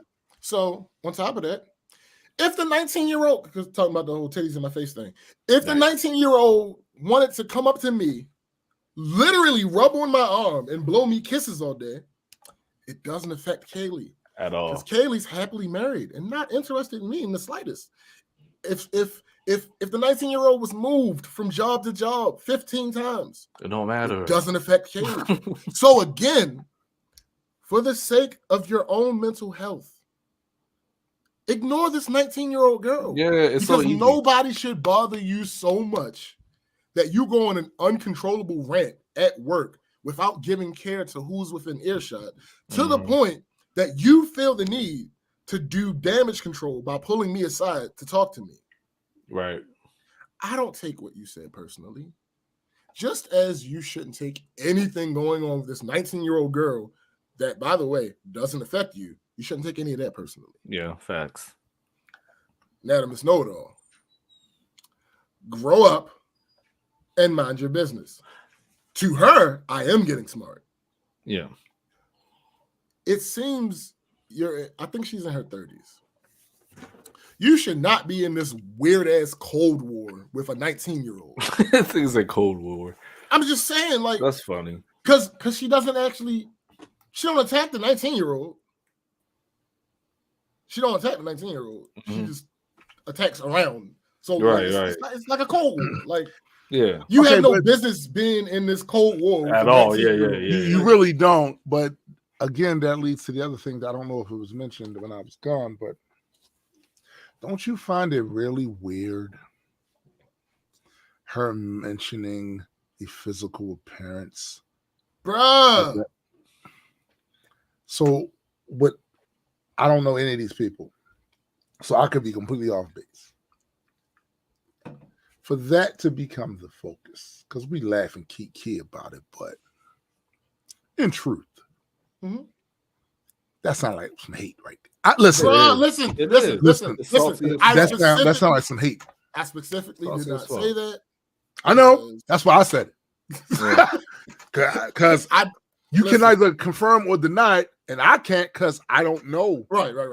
But I'm just saying, just hearing that, why would that be? All right, classic example. Situations reversed, and it's two instead of a woman and another woman, it's two guys. The complaint is the same about all the other things, but then the guy says he's standing there with his broad shoulders all in your face. Right. Yeah. Right. Oh man. Like, come on. Boy. Like, why are we but back to Miss Know-It-All. Again, you shouldn't be in this Cold War with this 19-year-old. Really girl. Shouldn't be. And that definitely shouldn't involve you spending your lunchtime and the time that you have after your boss leaves for the day to travel to talk about her. No. Like, If she's so bad at her job, that's something you need to be talking to your boss about, right? But just being bad at the job part. But here's the thing: I can't confirm, but I'm willing to bet that Ms. Know-It-All has not talked to her boss about this alleged 19-year-old allegedly being bad at her job. Not. Because I'm close with her boss. Her boss has mentioned having issues with her. Right. Her boss has mentioned having issues with another person that works in the department. Her boss has even mentioned having issues with Marcus at one point in time. So she's just never going to mention having issues with this 19-year-old if she's having issues with her. Right. And before anybody gets bent out of shape, all of those conversations happen with things that I'm actually involved in because I work closely with that boss on a couple things. Right. So on certain things, if her team messes something up, I'm privy to it because I might have to either help fix it or work around it. Exactly. I have never gotten a complaint from her about this 19-year-old. Right. From everything I can get, she picks up things pretty quickly. Like I said, I had just trained her. The training went smooth as fuck. I didn't have to go back and correct it. No, she just got it. So, and lastly, to all of you, lastly on this topic, to all of you, again, don't talk to them people. You don't know them people. Say it again for the ones in the back. You don't know them. You don't know who they know. And you don't know who they talk to on a regular basis and how that could eventually affect your work, the work culture at your job. Right. Yeah. Last thing for my week. Yesterday, me, Fab, Chrissy, and Marcus, we went to this place called K-Pot. It's like a Korean barbecue mixed with a hot pot place. Shit was amazing. Like it was nice. It was a little ghetto. I ain't gonna hold you. Not real ghetto, but kind of ghetto because like they was trying to work around some shit because they don't got a liquor license yet, and so they was like, "Yo, you can like." The server was like, "Yeah, we don't have any alcohol." Crazy. But I mean, that's funny because that's not actually what I said, but okay. That's hilarious. So he was like, "Yo, we don't have any alcohol at all." But y'all can go walk to the liquor store and like bring something in if y'all want. I'm like, nigga, what?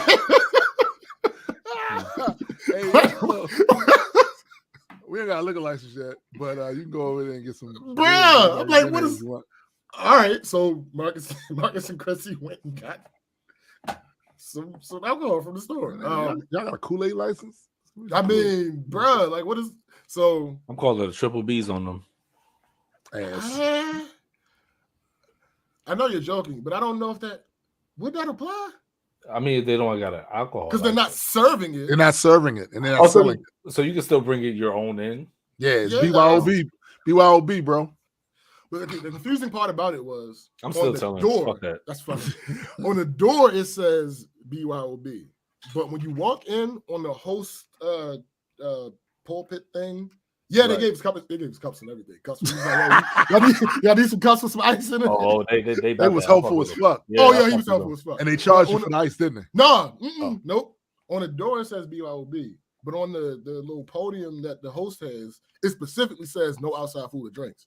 So it's confusing as fuck. Yeah, So when we first came in, like I was thinking about it, but when I saw the sign on the podium, I was like, oh no.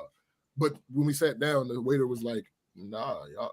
Yeah, well, you did your due diligence because it would have been bad if, the outside anyway was true. Yeah, right. Yeah. So he was like, "Yeah, no, go ahead.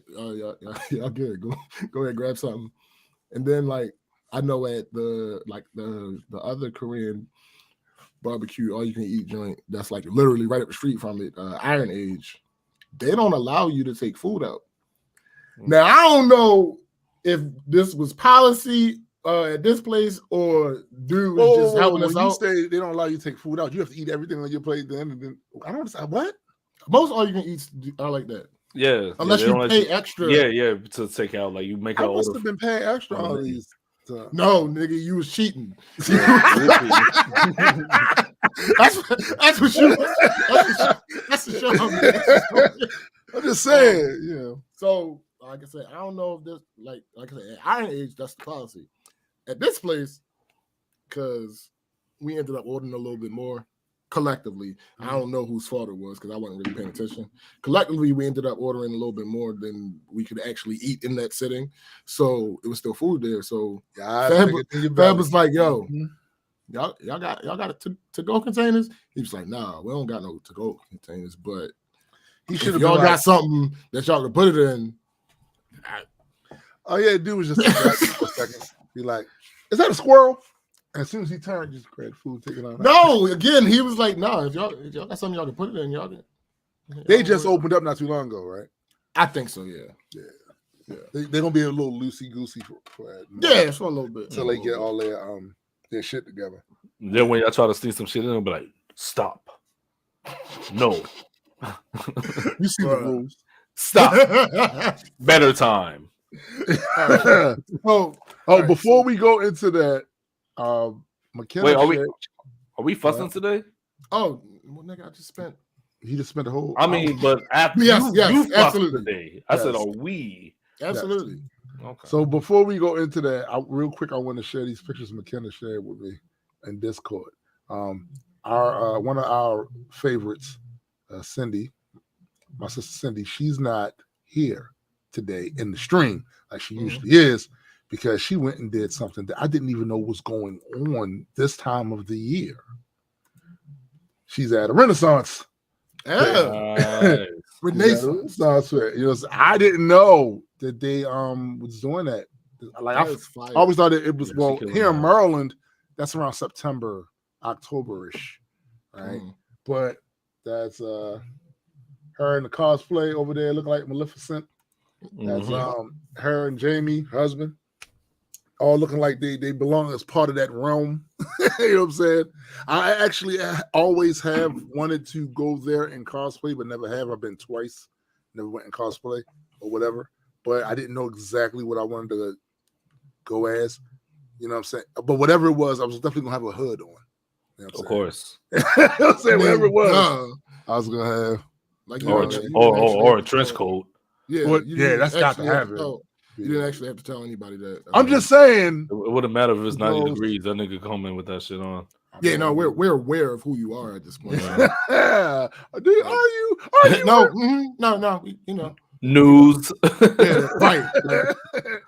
So shout out to Cindy and Jamie, and I hope they have a good time out there. Facts. All right, so let me. There's an accompanying video to this first thing.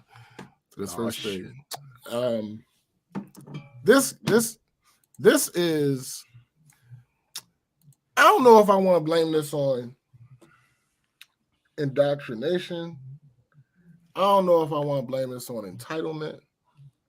I don't know if I want to blame this on stupid niggas. I don't know if I want to blame this on street culture. Do it, John the Don. All of the above. So, for those that don't know, Young Thug is... That's a good point there, McKenna. I didn't even think about that. There's always at the beginning of the year, the Renaissance, because it's too hot otherwise. That makes sense. That makes sense. That makes sense. For those that don't know, Young Thug is currently on trial for a RICO case. Yep. Yeah. Niggas ran. And well, yeah, there's been a bunch of people. Oh, it's been turned on them. Yeah, it's been some squeaky squeaks going on. Absolutely. But I want to draw your attention to this particular scenario that's going on for some strange reason. All right, this is the courtroom, and this gentleman here in the burgundy suit jacket. That looks to be the youngest thug, the youngest of thugs. Yeah. Just watch the video. Just watch the video. I know the people that are just listening. I'll explain what happened after the video happens. And y'all ain't got to mute because ain't no audio. Okay. So yeah, just watch this.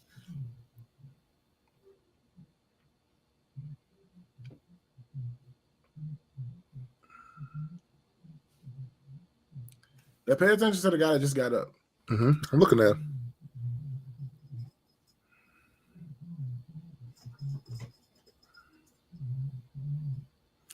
Yo, that was inappropriate.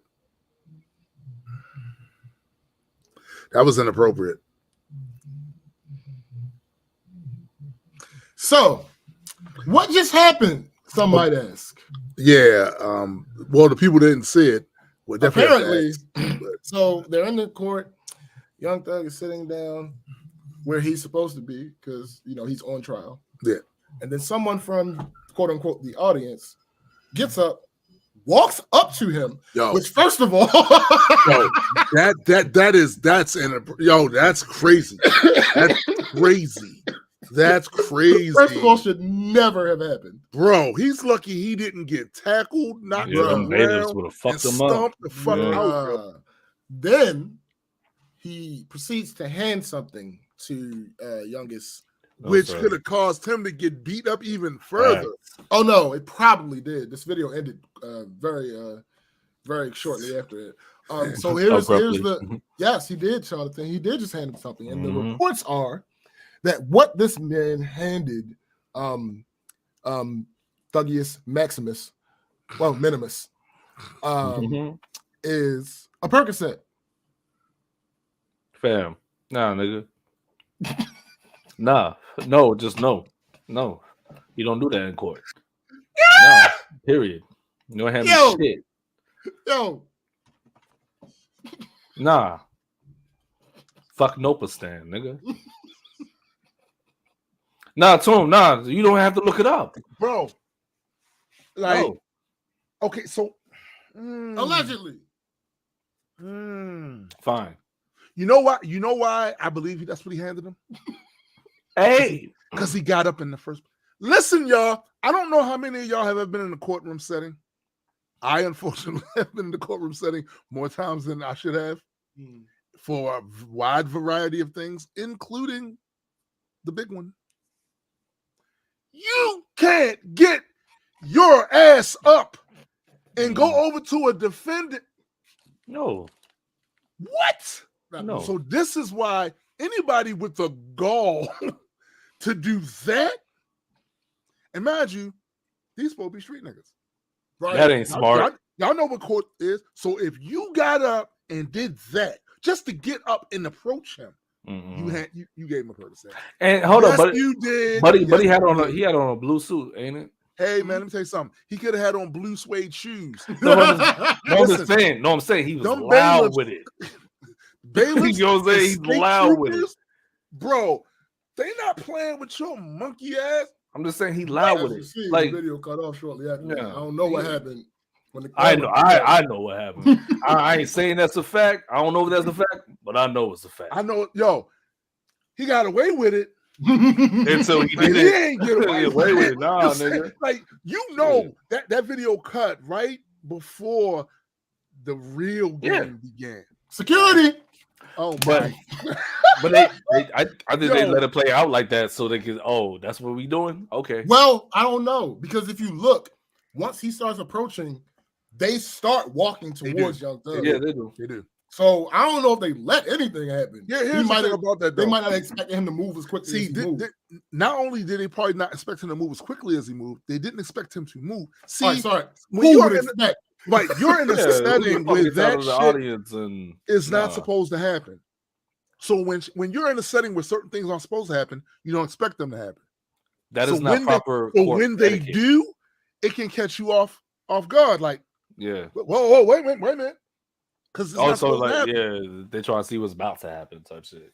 It's not supposed to happen, so you don't expect it to happen. So when someone does it for a second, it doesn't register to what the fuck. Oh no! But that happens with a lot of things, though. A lot of things like that. But listen, my guy, he gave him a Percocet, yo. We not gonna act like he didn't, because the fact that you got up, I cannot impress upon anybody who has not been in this setting enough. You cannot get up and approach any of them. Not the prosecutor, not the defense. No, absolutely, because you got to understand that take back in the old style gangster era. Mm-hmm. They was killing witnesses. They were killing snitches. Yeah. They was killing prosecutors. You cannot get your ass up and do that, B. Yeah. Not without serious repercussions. Listen. Listen, if he had no charges, he do now, bro. If you had a situation where you felt like, oh man, all these people turning on Thugger, this is a way to show your loyalty, I guess. Nah, nigga, no. Stop. Don't do that. I'm just saying. Like, write you know you going down. Write a Facebook post, my nigga. You stupid. I actually heard about this too, McKenna. We definitely gonna talk about that. There's no scenario in which you're not going down. Yeah, you're going down for this, particularly if you literally just handed him a Percocet. Yeah, and here's the thing. This is something that I wish you're not no pharmacist, nigga. This is something that I actually wish would happen. I'm an NFL, not an NFL fan, but I'm a football fan. And this which would happen more in football, where a play happens and then there's some ambiguity on what the result of the play was. And what happens is they'll make a call immediately. And sometimes it was the wrong call, but because of what the rules are, they can't overturn it. Right. So what they did on this video, they didn't blow the whistle. Yeah, flag on play. They let him go ahead and hand him that thing. Yeah. And then they acted. And then that's what I was saying earlier. Like they let it happen. Like, but this is the thing about. I'm not saying that they knew that that's what was going to happen. Right. You know what I'm saying? But wanting to catch wreck is a thing. There's been times in my life where I wanted to catch wreck. So I'm sure. So I'm waiting. Oh, please do. Yeah. Because right after you do, I am justified in dropping my foot hip high in your ass. Please, by all means, say it. Say it, bro. Remember that video of the one actor that was on the news program, and the guy with the white guy was complaining about not being why can't we say the N-word, but you can? You can. Yeah, say it. So say it. Say it. I'll say it with you. I'll say it with you.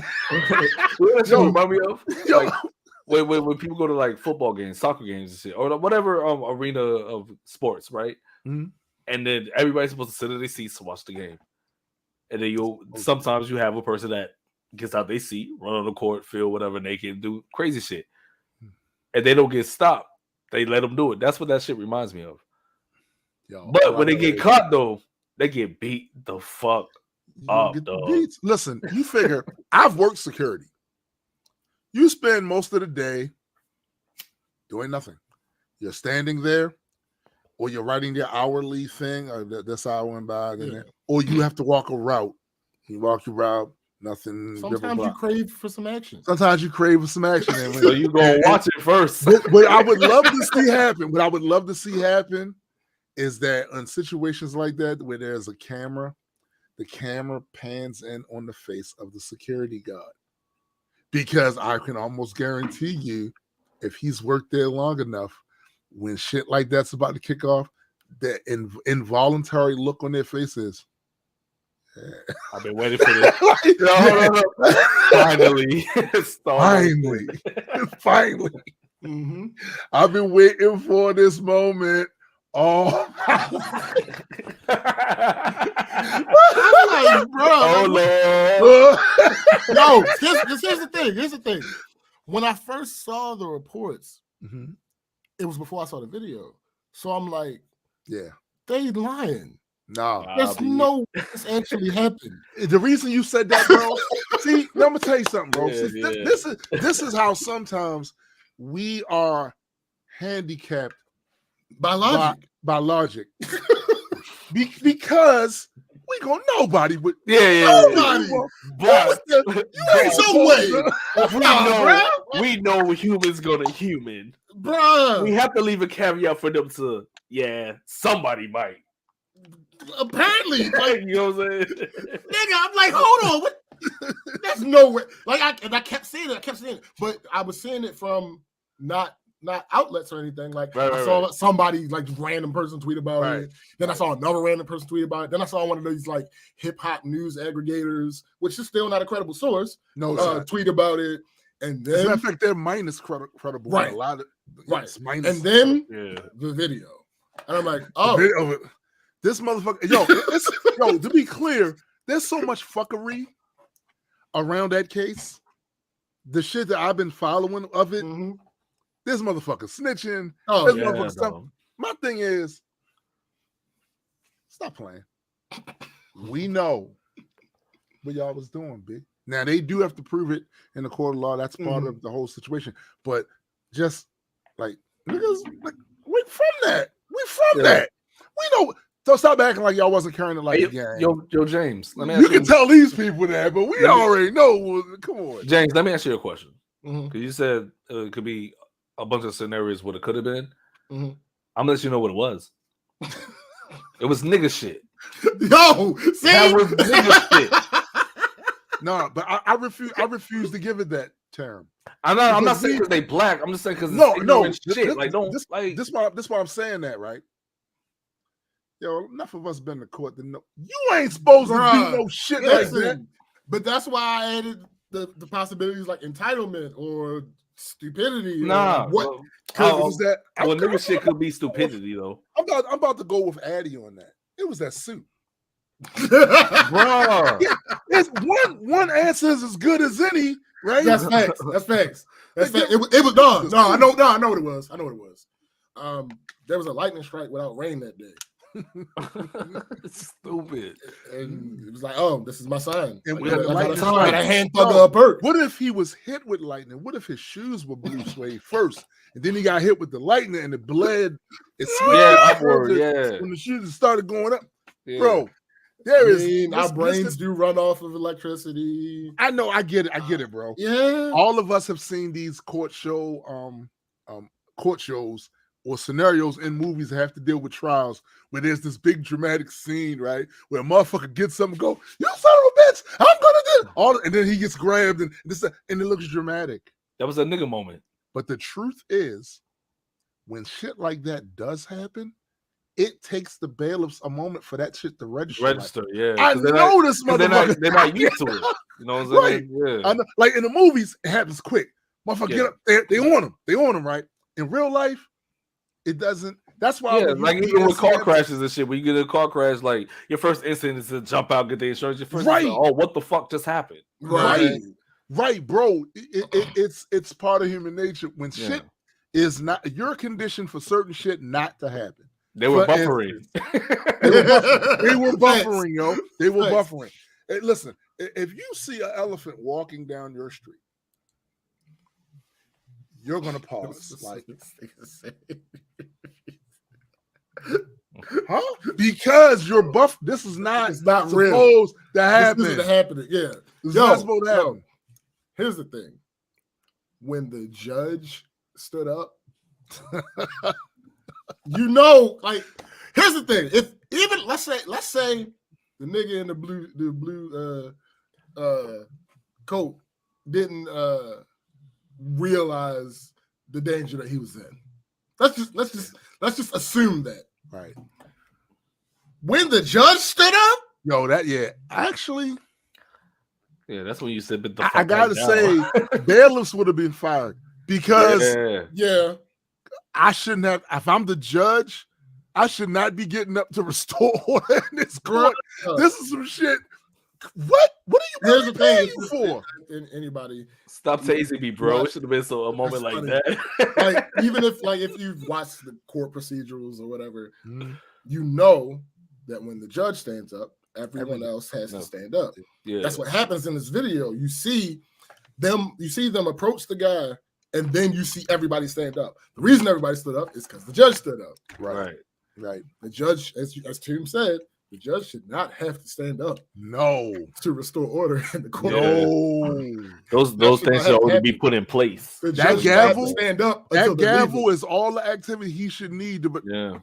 I said, like now I don't got audio, so I don't know if he or she. He may. She might. Maybe. But what I do know is that motherfucker stood up. like y'all don't see this? right.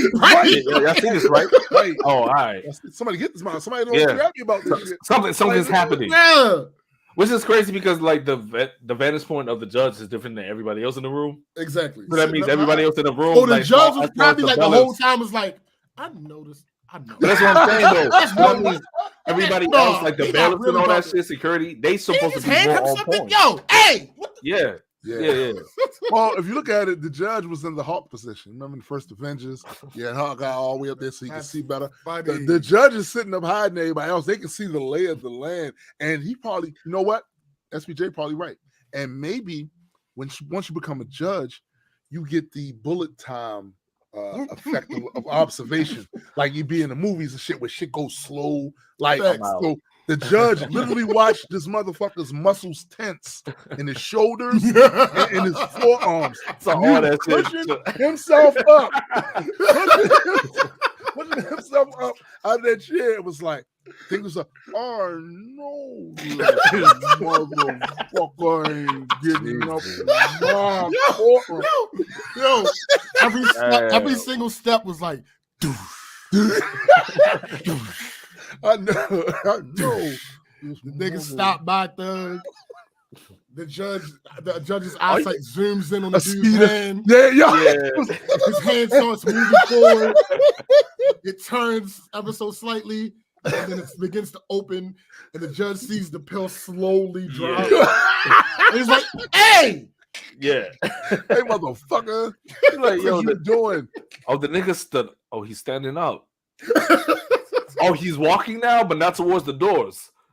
Oh shit, he's going to. Oh wow. Oh, hold on. There's a little thread under the video. Prosecutors say the surveillance shows Adams, which is the guy who was walk over to where Young Thug is seated with his attorney, and then drop a Percocet in his hand. Oh nah, a deputy confronts Young Thug, and he turns over the pill to authorities. When deputies searched Adams, they don't have me shit in court. First off, hold on, it gets worse.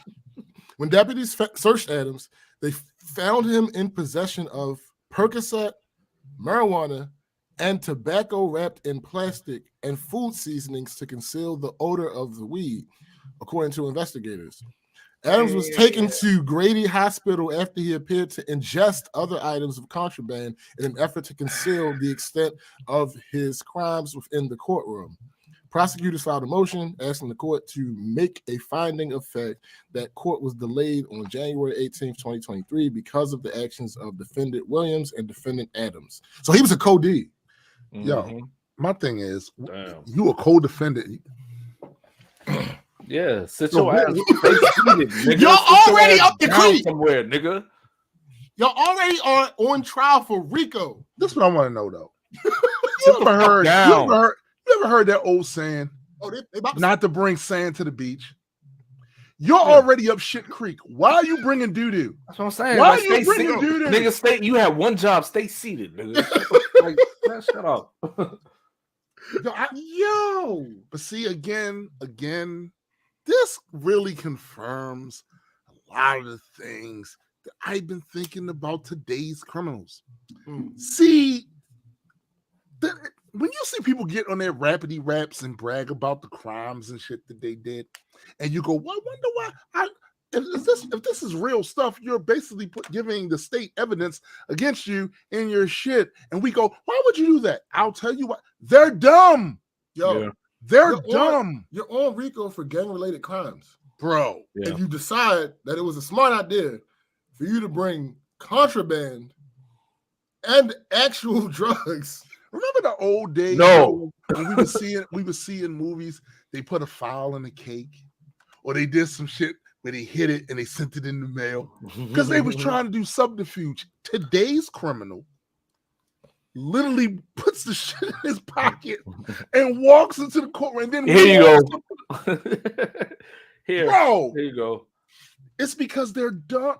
So this is the other thing too. Now I'm really annoyed. No. Because here's the thing, right?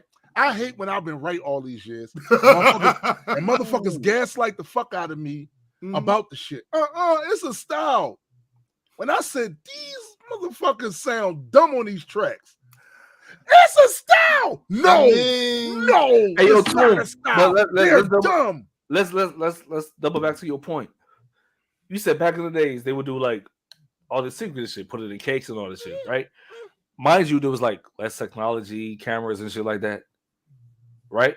Now there's more cameras, more technology. Y'all niggas just out on Front Street with it.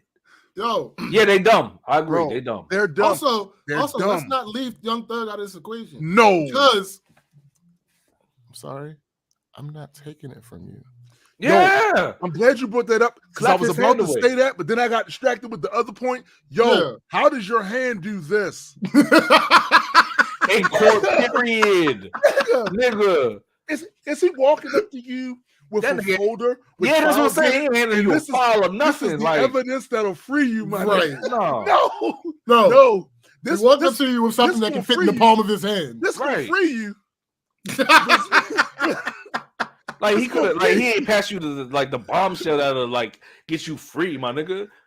He had you some shit to get you indicted even more, nigga. Like what the fuck is wrong with you? Yes, goofy. Yes.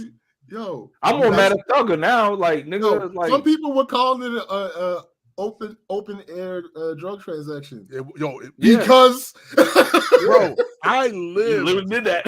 I lived in the area where there were open air drug transactions taking. I grew up in that area where literally motherfuckers was doing almost the equivalent of what this motherfucker did in court.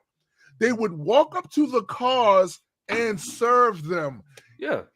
He's walking up. He did I recognized the action immediately. I've seen it 1,000 times. Open air drug marketing, car. Yep. And then slid off right away. Walk out. Like, fam, of course that's what that is. You ain't saying over and talk to them a little bit or nothing. Just, nigga. This is the thing. Because the question was asked. This is it right here, Discord. If you're gonna gangster rap, you got to make shit really obscure so it can't be tied to anything. That's why people say either you're capping or you are stupid. Right. So the question was asked. I don't remember where I first saw it, but should the courts be able to use song lyrics to convict someone? It depends. I say yes, absolutely yes. Because y'all be yo. I don't. Please give me a scenario where it shouldn't be. Now listen. The only way it shouldn't be is if that shit didn't happen and nothing links you to that, and they just decide no, did it because you rapped about it. But if they have evidence that you did this thing and then you on a track, I don't think that it should be the sole thing. Right. Yeah, no. But it should absolutely be admissible in the evidence. I believe it should be. You're telling on yourself. Right. You're stupid. Like what sense? Because I know what happened. I know what happened. We should all know what happened if you pay attention. Right. When gangster rap started, regardless of whether the people doing it were telling the truth or not, the perception is that they were telling the truth. Yep. And if you came across somebody that wasn't telling the truth, there was an issue. You're a studio gangster. And they took that so seriously. That's a fact. That they literally started snitching on themselves on tracks. You can verify my gangster. Yo. Bro, why? But see, why? This is the reason why. Again, I hate being gaslit all these years when I was fucking right. Not only were they fucking stupid as fuck, but also I tell people all the time, the people that wanted to censor rap, I used to say, the best thing you dumb motherfuckers could do is say, are you censoring Arnold Schwarzenegger when he plays somebody that's killing somebody in the movie? I'm playing a role. That's what y'all should have went with. Mm-hmm. You should have stayed there, went with that. Like, yo, this is just imaginative expression. I'm not doing this shit. You don't get on actors and shit like that for playing roles. I'm doing the same thing in my music, right? With this. Instead, like you said, SBJ, they were penalized because you have to be real to say this. You have to really be doing it to rap about this. And that bit him in the ass. Mm-hmm. That bit him in the ass. Yo, the best thing you could. This is being short-sighted about how left shit can go, right? Your whole thing is, I'm a performer, I'm an entertainer. If you want to keep some credibility in it, I grew up in the neighborhood. I saw stuff like this. It's real easy for me to come up with these scenarios. Right, facts though. You know what I'm saying? Yeah. Instead, they went, no. That song where I said I killed 20 people. I did that. I'm that guy. Me. Hey, yo, Toom, to be real, we done some shots where we talk shit about certain things that we done, but we wasn't like descriptive as hell. No. You know what I'm saying? No. Or if you're gonna be descriptive about some shit, there's somebody else statute of limitation. Right. Yeah. Like you can't be arrested or for that just shit. don't be descriptive. Like be vague. Or if you're gonna say it, be like, do like what Jigga said. Hope did that, so you don't have to go through that type shit. You know what I mean? Like there are several ways to be able to do that, so successfully still be a gangster rapper. 50 Cent on his first album, Hamo shot me 3 weeks later. He got shot down. Now it's clear that I'm here for a real reason. If he got hit like I got hit, but he ain't fucking breathing. That's he didn't say he killed it on karma. Yeah, he put it on karma. Yeah, fact. Right. That's ambiguous as hell. It was like, oh, so how did Hamo die? Like, hold up. You know the reason they don't do that? There you go. Because one of the reasons to be able to do that is you have to be able to rap well. Yeah, and when you're dumb, you're not creative. You're gonna just say the shit. Yeah. And when I was saying these niggas are dumb and not creative, I hate it. Nah, I'm just stating the obvious. Now niggas get I'm stating the obvious. You're hating. No, they're dumb. They can't rap, and they don't have the imagination to frame this in a way that doesn't get them jammed up. You're hating old man. Okay. And not only that, they make it look bad for the niggas that actually live that shit and rap about it and do it in a way that like, oh, they can't get charged for it. The one way I think they kind of make them look pussy. You know, I should never know what's on your jacket. Right. Yeah. Right. I don't care. Right. I should never know what's on your jacket. Unless you're in jail for it already. Yeah. Exactly. Or you already spent the time for it. You already committed you did it, you went, got in trouble, bam. I should Soulja not know. Boy, not Lil Baby, the Baby. Mm-hmm. Those two niggas can get on the track and talk about killing people. Oh, yeah. Why? Because they did it. It's known by everybody. It's known, right. They can get on the track and talk about killing people. Right. Most of the rest of you, it does not behoove you right to do this thing. Right. Nah. Exactly, Biddy. Violence from wars, they started influence films, music, and video games, not the other way around. 100% true. This shit mimics life. It mimics life. But my thing is, when you, as an artist that come from these street environments, that know people that have gotten 15, 20 years that are still in jail while you up there rapping, you should be a bit more cognizant of the shit you put into your music.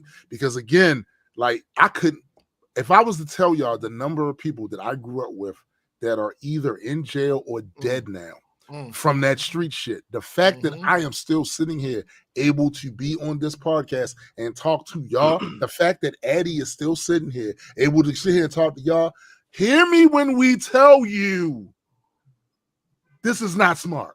This is not smart. If you talk about it in your raps and somebody's doing time or some shit, whatever, you could get them like added charges. You know what I'm saying? Like, you don't. I was thinking that too, because if you then get in trouble for some shit you actually did, or you're credibly accused of it, right? And in that same song, you mentioned shouting out your homeboy as being a co-conspirator in this shit. When they use your lyrics against the evidence they already have for you, because that's how that's going to work, they're also going to look at your man. Yeah. They're going to look at your man. Oh, did you know? They're going to question him at the very least. Yo, you were there for this? To these points, McKenna said, I agree, SPJ. Like, didn't Andrew Tate say he moved to Romania because corruption is accessible for everybody and they would be less likely to prosecute in relation to sexual assault on a podcast? That should be able to be used to establish intent. Yeah. It should be. So what's the difference between and here we are. What's the difference between that and somebody getting on the mic, rapidy, rap, I shot 5 people, rapidy, rap, and raped their mothers, rapidy, rap. Yo, like, what the fuck are we talking about here? Nobody Not the mothers. Not like this. No, not like this. Yeah. Man, listen, like I said, man, people, they be doing dumb shit. We said they were dumb. We said, they're not bright. These people are not smart. They're not. And a lot of them, art is tricky. Yes. Because art has a wide blanket that can cover a great many things. I've had these conversations with other people before where they say something is an art, and I go, you can't, it's hard for you to say that because you don't know what the intent of the artist was. But when these things start coming out, where people are literally rapping the crimes they committed, I think it's safe to say, once they're in court and they're using these lyrics against them, this was just some dumb shit. This was just some dumb shit. Yeah. If I am already being investigated for something, not necessarily in custody, but they got their eye on me. Right. They got their eye on me. They're looking at you, they watching you. It does not behoove me no. to have anything that I've put out publicly that alludes to anything adjacent, not even to what they're investigating me for. Right. Y'all gotta be smarter. It's that simple. If we want to talk about ethically, should these things be used? That's the discussion that I can engage. It might take a longer time to have that conversation. Right. But what is the reality? Yo, I just had this conversation with Chrissy. I say it on here often. Ideal solutions are no solutions. They're not actually solutions. Because that's not how the world typically works. How this thing is working. Like, I'll give you another example. On Twitter, this one dude that I just started following because I seen him say some shit, like some positive shit in defense of women and all that other good stuff. I'm like, okay, seems like a cool dude to follow. Right. Let me go ahead and follow him.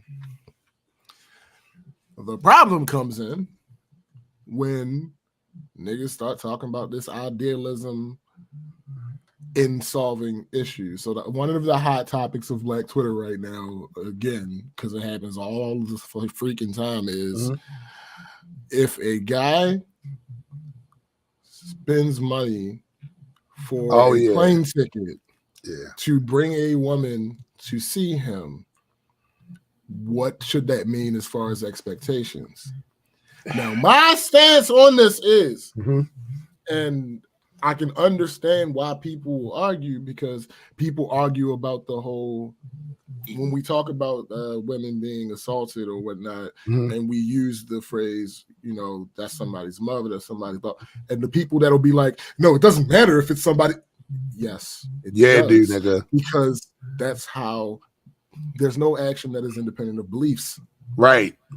If you don't believe there's value in a person, you are less likely to care about that person. True. It's a fact. So with this whole flying thing out, my idea behind it is, if any woman in my life mentioned that there was a guy that wanted to fly them out to go see them, I would say to them, understand that it is likely that he has some expectations. He has an expectation behind that. Right. It does not excuse the ill intent of niggas for the woman to be prepared and informed. Right. That's not the same thing. Right. Because he's on there arguing with people now. Some of the people, matter of fact, again, I don't have to try to remember this. Right. I literally have. I mean, what I would say is it doesn't absolve him for any fucked up shit he does when she comes there. But she needs to know that the expectation, make it clear. Make it clear. Because what that does then is definitely puts him behind the 8 ball. Because if when you say, look, I'm flying out there, what we doing? Oh, that part's cool. This other part, we ain't ready for that yet. Right. So now he has a decision to make.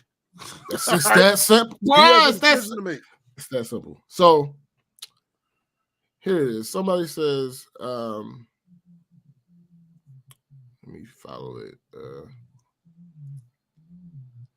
Wild thing is that because it's easier for misogynists to believe that men's entire identity is innately revolved around sex, it makes more sense to them that women are just these sexual deviants who are manipulating poor, defenseless men. Right.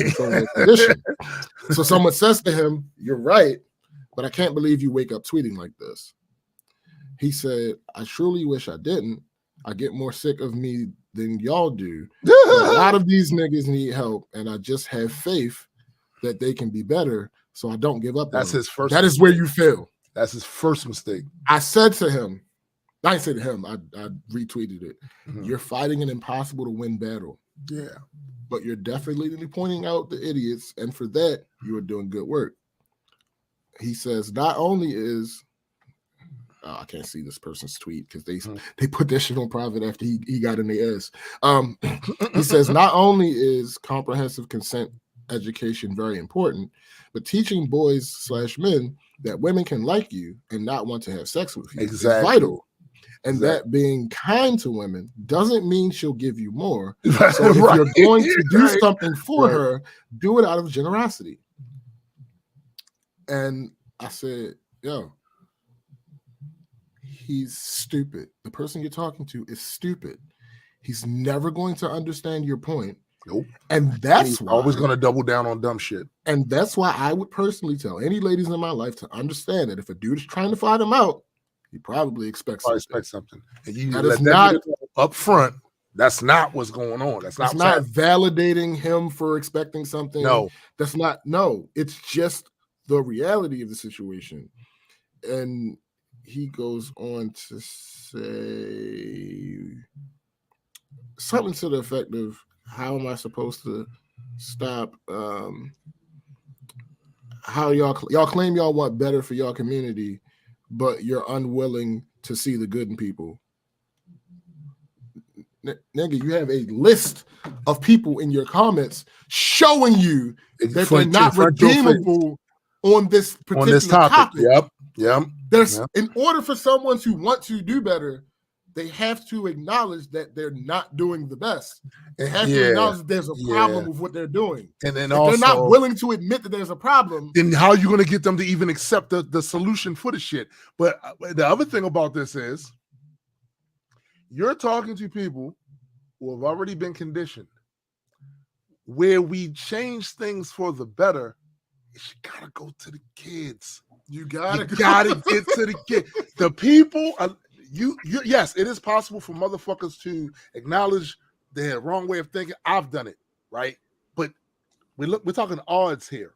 What are the odds on favorites that these people, after having a lifetime of conditioning about certain things, what are the odds? I personally, I'm not going to put my fate or the fate of my daughter with the ability of some of these nimrods to get it. Nope. I'm not doing that. I'm not putting anybody I love in the position to. No, I'm not doing that. A motherfucker to get it, to do right. Yeah. No, it's just not gonna happen. I'm sorry. And some people will argue and say, "Oh, it's you're making the victim do the work." Sure. All right, fine. But no, I feel like that again, these two ideas can exist in the same space. That motherfucker over there on the other end needs to do the work too. Mm-hmm. Absolutely. But in fact, more. Yes, I do him more. If we're talking about onus, yes, it's on him. Because the moment she says no, she can say no at any point. Don't matter. Of time. The moment she says no, it's over. It's on you, nigga, and you're gonna get the full brunt of the ass kicking, the fucking handcuff game. Mm-hmm. You gonna get all that shit. All facts. But I'm not gonna have my kid walk. Yeah, we're not gonna set up this situation for you to have a change of conscience. No, that's not. I'm not putting her safety in your hands. I get it. Hell I understand. It is tiring to be in that situation and have to do these extra things that human decency should suggest you shouldn't have to do. However, human reality suggests that these things are kind of necessary. And also, you dumb nigga on the other end of that, you dumb nigga, if you're gonna pay for her to come out there, be a man and say what you want. Here's the thing. Discourse says, and say what you want. Discourse says, if you have expectations, you should make those clear. And if they are conditional for the plane ticket to happen, that should also exactly. Nigga, say what you be a man. Because that's the other thing that killed me about these guys on the other end of this, right? Is that they're the same ones that run around here talking about I'm man, I say what it is. All right, so you a man. All right, so spit it out. Spit it out. Say what you with the expectation. Yeah, I'm about to give you 6 so you come there so we can bump uglies. Right? If she says, what? No, I'm not with that. Oh, I guess she ain't gonna get Boom. this ticket.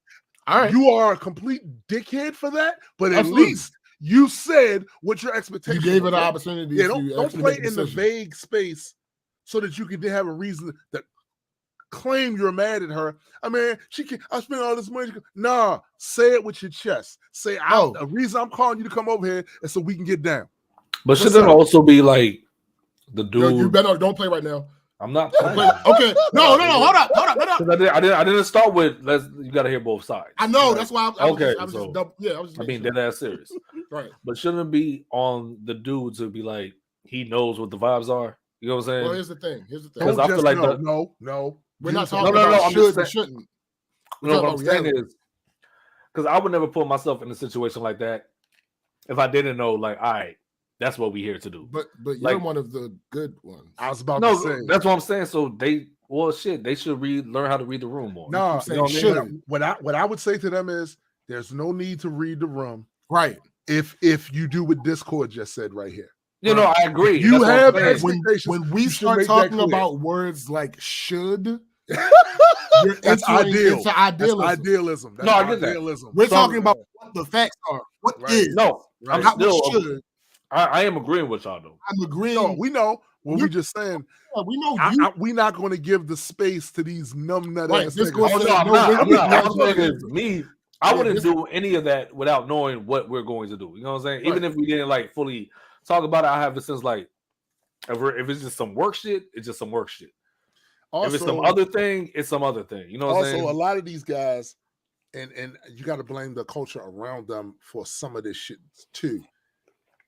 They think that somehow their cool points get affected if they fly some girl out and they don't have it. And I'm like, yo, if this is somebody you're interested in, you're interested in them, y'all been talking for a while, you should be flying them out because you want to spend time with them in general, right? Yeah.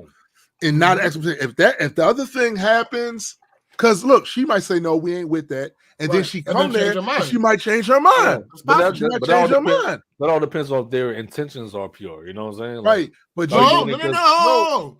You can we're not going to sugarcoat this. A nigga can sneak himself into some pussy. It's happened. No, I get that. So it don't matter if his intentions are clear. I didn't say clear. I said pure. You know what I'm saying? Like, don't matter if they're pure.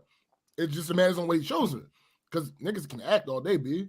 Yeah, they do. Then the acting part ain't pure. Like if you, all I'm saying, it's like not. That's what I'm saying. No, I'm agreeing with you. All I'm saying is like there's plenty of times you've taken photos of models. Facts. And the job was the job. Facts. You know what I'm saying? Mm-hmm. There was no other shit going on. I'll go together, even with my ex while we were together. Yeah, but that's what I'm saying. There's other people they'll use that as a I'll do that and then but that's what I'm saying. Like we need a holistic approach, and the problem is people don't. But hold on, but that's my point, James. Your intentions were pure. Your intentions were, I'm doing this for this. But here's the thing. Here's the thing.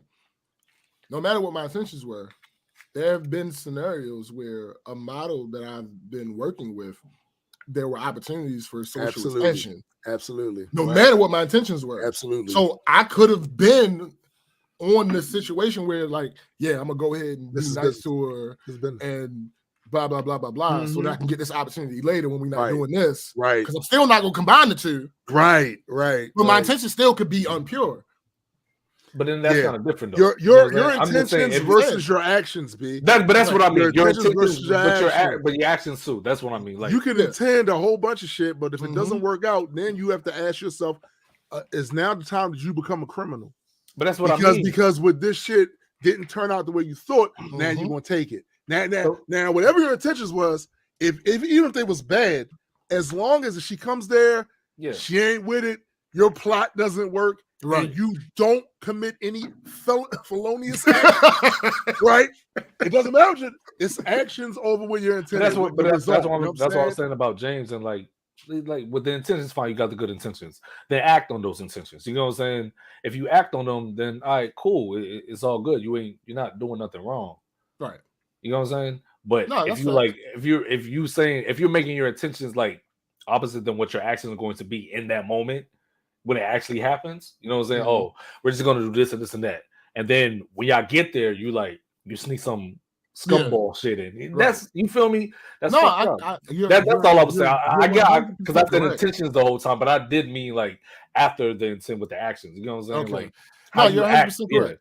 You're 100% correct on that. My thing is though, I want my people, and when I say my people, I'm not even talking about black people. I'm talking about anybody that's in the disadvantaged class of the situation. I want my people to be better prepared. Yeah, that's facts. And it's not. It has to it's be not like your that, but it absolutely sucks. But, it has to yo, be like that.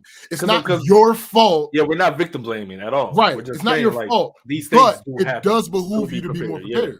Facts. It's just that simple. What I was about to say before my son called to get a password is the problem is we need a societal holistic approach to this problem. But the problem is on opposite sides of the equation, people only expect one side to do. Now we have to simultaneously train these kids about consent, what the fuck that shit mean, and just about just out and out like honesty and about you not having this entitlement to think you entitled to somebody else's body. Right. But on the other side of the equation, we also have to make sure that we know that we're not there yet as a society. These motherfuckers are dumb and trash. It's just like so I'm not the victims need to know, like, yo, these predators are out here. Right. We have to let him know you don't have this right. This isn't a right for you. Right. We have to let her know he might think it's a right. And he might not even care if he's say, "Oh, you don't have no right." You know what I mean? But it's even more. It's even you got to add even the third prong to that. We got to let him know that nigga, if you fuck up, if you do something, we gonna mash your ass, and we not gonna hem and haw, and we not gonna re-victimize the woman again after you did that shit. Oh, you did that? I'm not gonna revisit none of this. Past. Yeah, right. That's all. After you did that, I'm not revisiting any of that other shit that we talked about. We focused on you. Right. We on you now. We on your top now. Yeah. All right. Let me play this. Let me play this. This does have LAO, so y'all might hit the mute.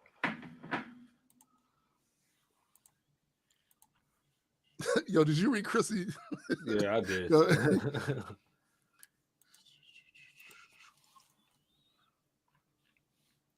This is crazy, by the way. I want to say that before, and then after I play it, I'll say what I said. What I said. But this shit is. Let me explain to y'all. Let me explain to y'all the story. I flew this way from Indiana. You know what I'm saying? Been talking to her on Instagram for months. You feel me? I done spent damn near 5 G's on this. She talking about she don't want nobody touching her. Man, you got me up. You mean, well, you can leave. First of all, hold up. I spent. First, she talking about she don't even fly Spirit, right? Talking about she don't fly Spirit, right? Like she okay. So I get her motherfucking. So I get her motherfucking Delta. That's damn near 600-700 last minute, right? Okay. So plus her bags, check-in, all that shit. We go get her the Uber, all that shit. Then I'm damn near at 2 G's already. So we get here. First night, I'm being a whole gentleman. I've been a whole gentleman. Have you not? Have I not been a gentleman to you though? Have I not done anything? But you should have knew what it was if I flew you out here though. Why come out here then? What do you mean? So y'all, this is the Instagram model. You know what? I ain't gonna even be no petty ass. Put your name on there like that. Okay, so why would you come halfway across the country knowing you didn't want to on that? I ain't say you did. You know what it was though. You knew what it was. You want to spend money. I spent 5 G's on you. What are you talking about? 5 G's. What you talking about? So look, she didn't. Oh, let me talk. Shut up. Then we about to go eat, right? So Shorty told me she hungry. So call him. Pack all this shit. I'll help you leave. Pack all this bum shit up. Pack all this shit. Pack all that shit up. It's not even about. It's pretty much just more of that. For like 2-3 more minutes. Yo, that shit is ugly as a motherfucker. Hold on. Yeah. Let me read what I said. He wilding. Right, Chrissy. Right. This is what I said. He wilding. Full stop. That's it. First. He's wilding. First stop. Also, this type of situation is far less likely if communication was better. Yeah. Because in the event that he did the responsible thing and expressed to her Yep. that this is what he was expecting. Yep. Or if she did the survival tactic Survival tactic. of, hey, this ain't that. So don't even expect that. Yeah. If either of those things happen, this doesn't likely happen. Yeah, Right. it could have been avoided. They probably wouldn't have seen each other. None of that. Right. That's the only point that I'm making. But I feel like at the end of the day, like you know You what better it not say is. should. No, I'm just saying, you know what it is. A dude's not flying you out for no reason. You know what I'm saying? He might. That's But this oh, that's not a thing that happens wait. regularly. You know what I'm saying? You just expressed my entire point. You just expressed my entire point. Yeah. My entire point is no matter what his actual intentions are, as a woman, you should be aware that it's possible that he on some shit like this. Yeah. That's bullshit. That is my point. Yeah. I'm not saying she's wrong. I'm just saying, like, be No, more she's not aware of wrong in any shit. way. She did nothing In wrong. All no she did was way get on the is flight. she wrong. That does not change the facts. Yeah. The facts of it are it's Communication could have stopped. Yeah, him. because yeah. that's just, it just looks like that's the type of time he was on. He But this said is he what I would mean by the have- holistic approach to this. His assumptions are based on poor education. Yep. That he received as a child Yeah. from If you older do all this male, performing, you're supposed to expect older this and male that. Yeah. family members, friends, and even in some cases, women who have adopted some of this that same mentality and they regurgitate it. The reason I know that happens because I've heard it. And also, I've seen this in the case of Black people regurgitating white supremacist talking points. Oh, yeah. So this same thing happens over there in this demographic too. Also, it's peers. And peers. Yeah. Exactly. The fact that he went and took a phone and recorded, that part. He's out of fucking pocket. Facts. He's Period. out of pocket. Period. Completely out of pocket. And not only This that, is a private that situation guy. between He's dead you ass making and himself her. look even worse though. Like, because that Right. shit could have just been what it was. They could have argued off camera. Not all that been a shit gentleman to happened. you. Bad, yo. What? He No, man. was What? so bad. You're not winning. I'm Like, not been a gentleman to you, sir. that's Are you not being a gentleman. gentleman Like, now? You're not Yeah. right now. Like, what are we talking about?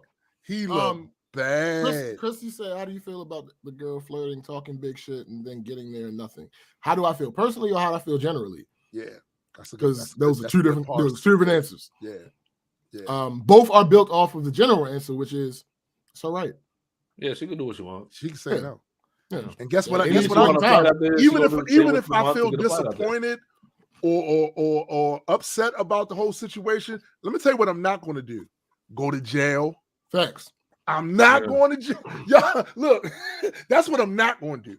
And I'm Yeah. also not going to do this because I don't know what he thought he was proving Bruh. with this shit. Look at her, y'all. Right. Look at her. I don't know what he thought he was. If anything, that he made played. him look If crazy. anything, he played himself. Like, No, played damn, facts, himself. all facts. that's He it. played himself. You got Personally- game, B, it happened. Personally, I would be disappointed. Right. 'Cause my expectations were informed by actual actions, Yeah. not by an assumption. Mhm. But that still feeds off of my general answer, which is she can say no whenever she wants. Now, you Yeah, gotta period. train- we got to train these kids. I am not like I said before. I'm not putting my niece, my daughter, my sisters, none of that. Their safety is not going to be dependent Right. on if Or the some this nigga other doing right. motherfucker get it. Yeah. Nah. Somebody they met online. I'm Nope. not Nope. depending on one Nope. thing. I'm not doing for Nope. sure. I'm not depending on niggas to do the right thing. Nope. Nah. You know what I'm saying? Like, when I Nah. say niggas, I mean men. You know, I'm not depending Period. on Yeah, men you to talking do the about right period. thing. Shit, hold up. Right. When I say niggas, I mean humans. Yeah, facts. Okay. Yeah. Well, I'm just saying because we talking about It's a general you know what I mean? rule. What SBJ basically saying is our general rule. We don't expect humans to do the right thing. Yeah, So yeah. I don't. Yeah. If they do, dope. But we prepare Mm-hmm. always for if they don't. Because Because the, here's the thing: if there is a man and a woman, the man wants to fly the woman out. Let's say both of their intentions are for them to have sex. right. It does not hurt anything for either. Again, first him to say, hey, listen, the plan is. What's the plan? Let's go over the itinerary. Right. But it also doesn't hurt the situation for her to say, hey, listen, I think it's about time, and you can go ahead and because there's nothing wrong with communicating. Right. What also I find how they mess up all this shit is that, like we said earlier, whatever the initial itinerary was, things can change. Yeah, everything's subject to change. But if you bring her over there, and I gotta be honest, how much of a turnoff is it? I'm gonna ask the women in the thread. How much of a turnoff is it for a situation like this to take place, and the dude is leaning in so heavy on the physical part? Yeah.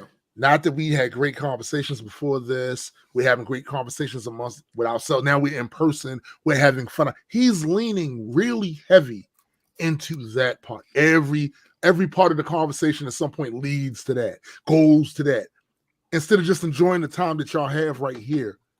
Now imagine if he didn't do that. Imagine if y'all just was having a good ass time. I'm gonna be real with you. Over the course of my life, I have laughed and joked into more situations, right? That wasn't supposed to be that. That's fast. But we having so much fun. We keep caring about everything is silly, everything is clever, everything is that's wild. You know, so whatever the intention was before then, whatever the plan was before then, got chucked because she's so comfortable. I'm so comfortable. Yeah. No, we gonna just you know what's so good. You know what the plan? You don't have to do that though. You know what I'm saying? You don't have to like jump right into the physical shit. You really don't. Like, hey, this is a game with no game, yo. But I was nothing but a gentleman. Fuck that. No, you weren't. Look at you now. Clearly, you have a phone shoved in her face. Yeah, you have a phone. So all that shit, like the intentions versus actions. Yeah, your intent was to be a gentleman, but your actions afterwards, like nigga, you were pretending to be a gentleman. Right here.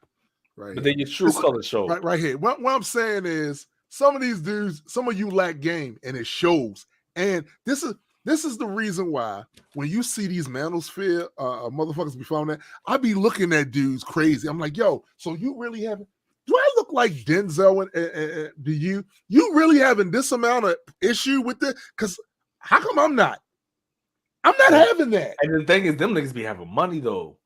Like a lot of them that be complaining, they be having money. I'm like, because it ain't always it ain't even always about. That's what I be saying to these dudes. Like, it ain't always about money. It's this gonna say a gentleman that expects sex on the first meet.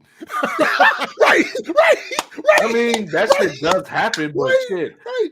Like it's like what Tua was saying, like you stumbling. People like us three, we stumble into that shit if it happens. You know what I'm saying? It's not like, we expect, we're gonna hit on the first time. Like, no, I'm gonna take you out. We're gonna have a good time. We're gonna have fun. You know what I mean? Whatever happens after that happens. Somebody also said something very insightful on this. They basically were saying, to sum it up, their niggas care so much about not being seen as tricking. Yep.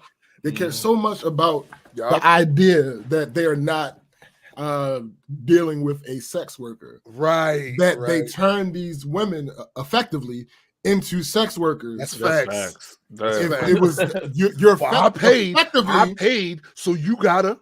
There we go. So effectively, you could have just cut out the middleman. Yeah. And found somebody local. Yeah, that was a sex worker. Easier. If I'm constantly doing this with an expectation of getting this, I have no game.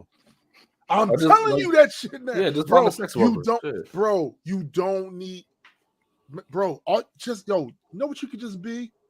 Be that, talk, laugh, joke, comfortable, have fun. Yo, I'm telling you, I've joked my way into more stuff than I had a right to get. Yo, if you don't want to go through the whole rigmarole of talking to a woman, no, it's not even hard work though. Like and all that. No, I'm just saying, if you want to just get straight to the sex, then shit, get a sex worker. Exactly. You know like they're literally in. If you don't want to go through all that dating and all that, right? Right. The route. No, and then you can't. Then you won't get mad when she say that's no. That's not like, even the issue. We know the issue stupid, is. yo. We haven't said it yet in this conversation, but that's not the issue. Like, that is an issue. That's not the issue. Right. Come on now. The issue is they don't like women. That's come on, bro. We gotta put this out there. Like, they don't like women because it's not difficult to do the things that you're suggesting they do. It's not, because they do it for their homeboys. Yeah. Yeah.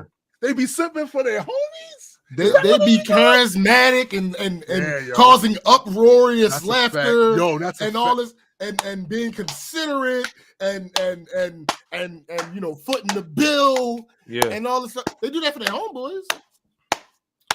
I mean, I don't. They but... simply don't like women. They don't like women, yo. They don't like women. Yo, they don't. And they're mad that they're physically attracted to them.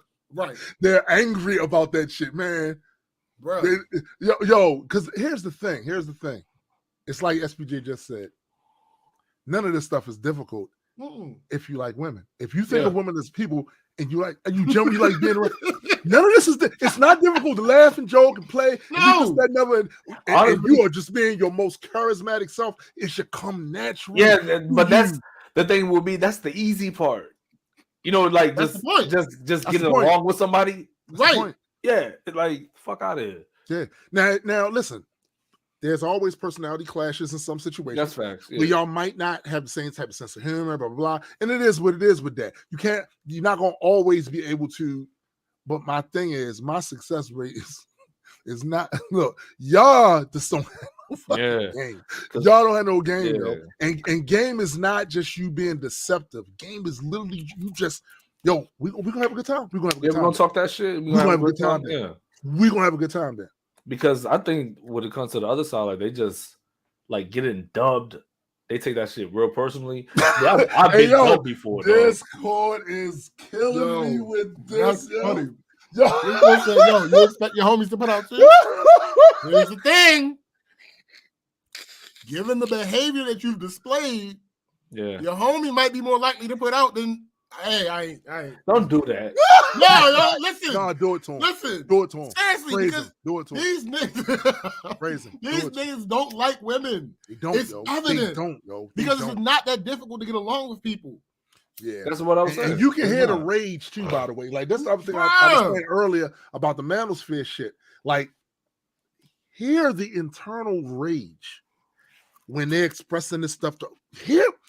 I can't build. I don't have. It's not. What?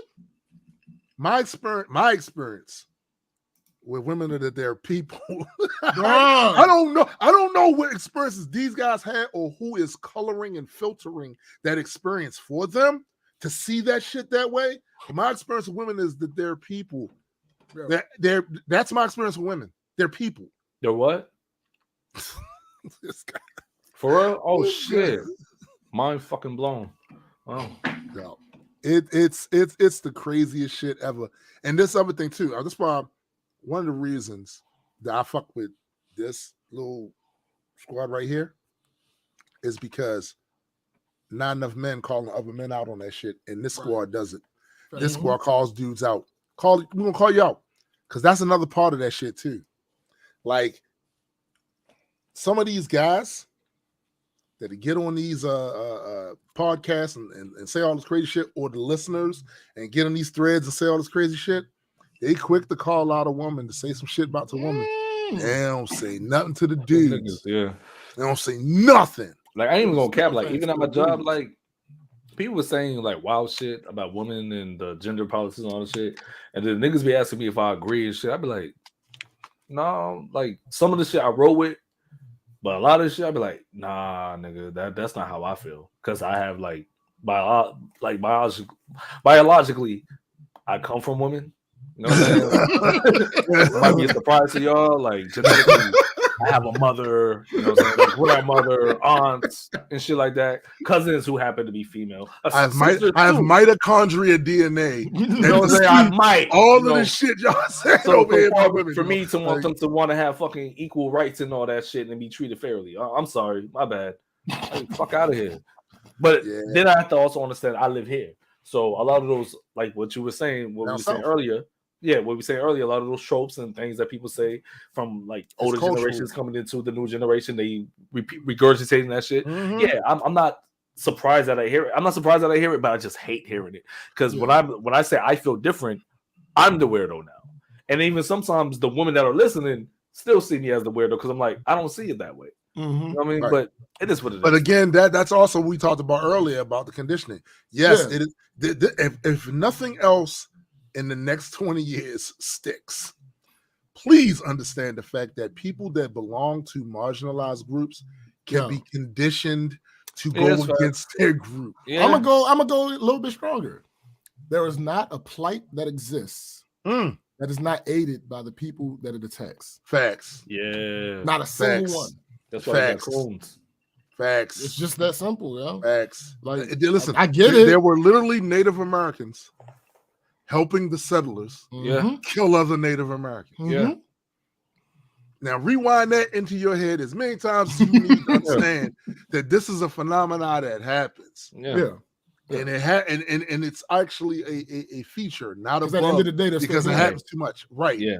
And motherfuckers will a lot of times prioritize self-interest over the good of the group, even though you're still putting yourself in a fucked up position because you're continuing a system that could eventually bite you in the ass. And you're under the assumption that that money you getting is going to cushion and shield you from it. But I have literally seen video of Chris Rock being pulled over by the police and having to go through the same type of shit that a lot of us do. So your money will not necessarily cushion you.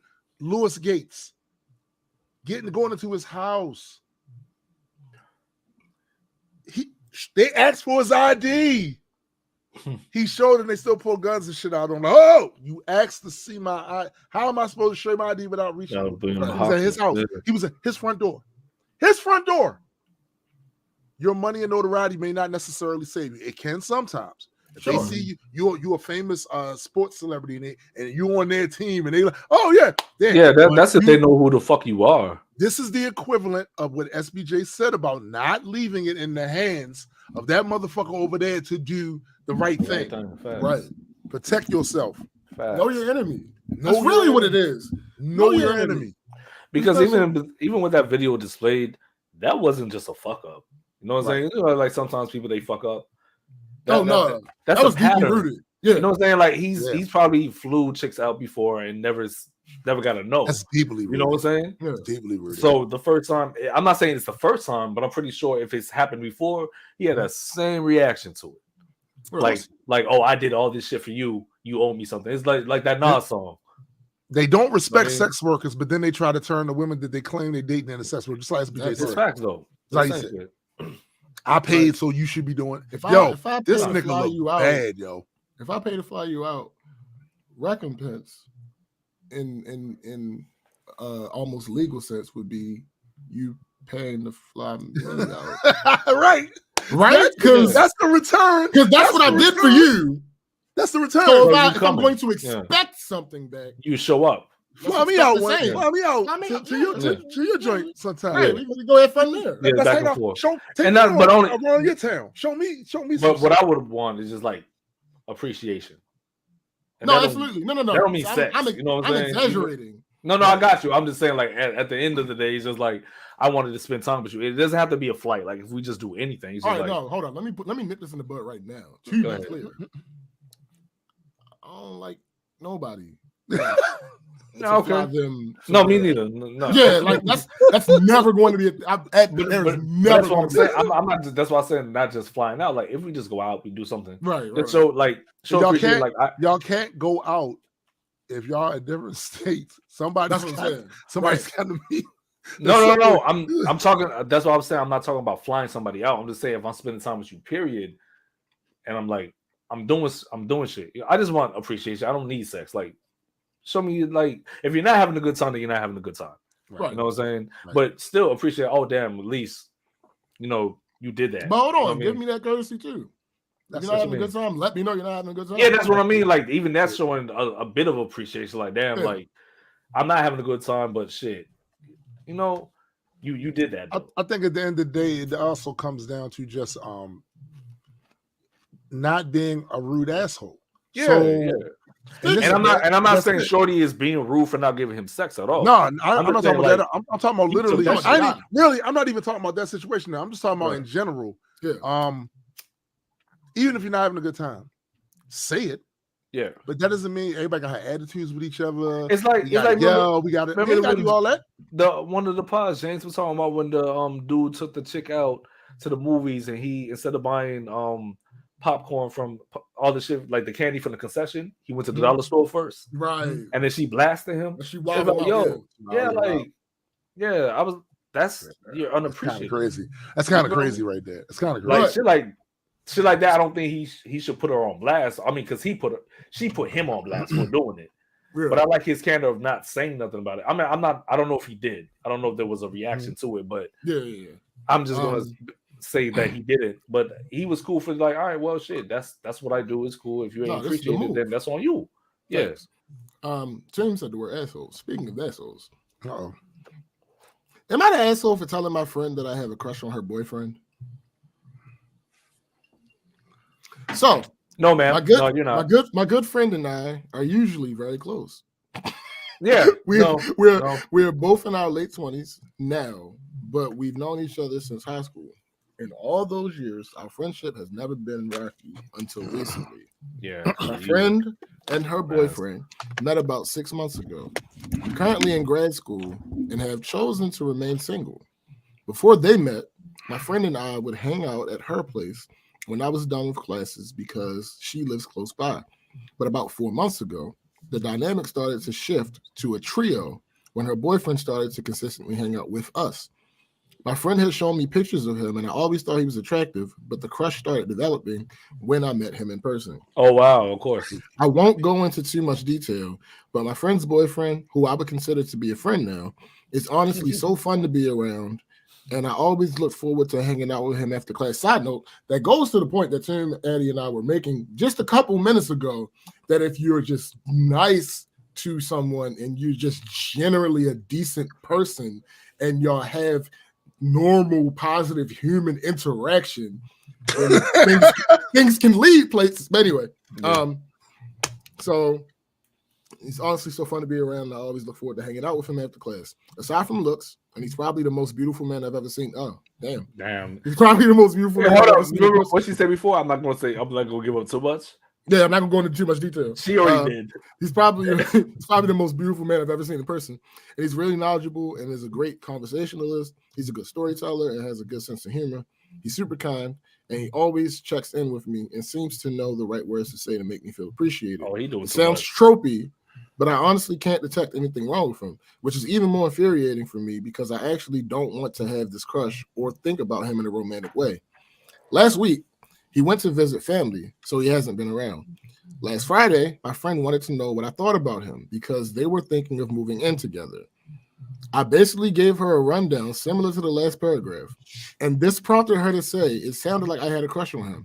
She said it in a joking way, so I sort of just laughed it off. But then I just sort of blurted out that I honestly think I do have a crush on him. It got super awkward, no shit, when I said that, and I immediately felt like I screwed up. I tried to downplay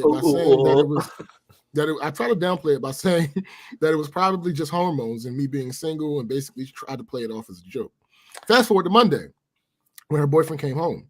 My friend sent me this text, verbatim. Hey, I'm going forward. I think I need to set some boundaries because I don't want my boyfriend to become an issue with us. I think from now on, we should just hang out on the weekends, just the two of us, if that's okay.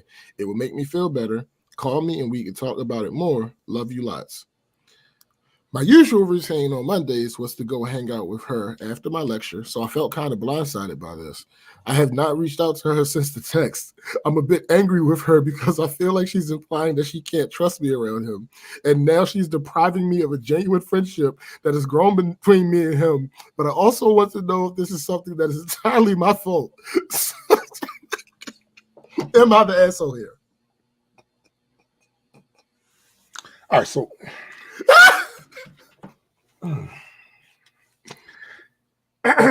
First of all, Yo, what up? What?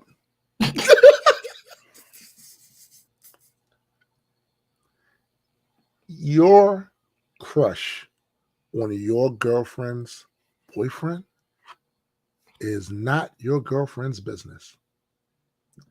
You telling her that shit. Yeah. Only know what you should have did? Your responsibility to do? Remove yourself from the situation. I'm not hanging out with as a trio with them anymore because my feelings are starting to get involved. I'm going to put a little bit of distance, but about all three of us hanging out. That's still my homegirl. And because that's my homegirl, I'm not going to say anything. She hasn't done anything wrong. He hasn't done anything wrong. This is about me. And I'm not going to make it about them and cause friction between us. But nope. You couldn't do that. You couldn't do that. You had to say that dumbass shit. And now it's awkward. And now you're mad at her for feeling. Come on, man.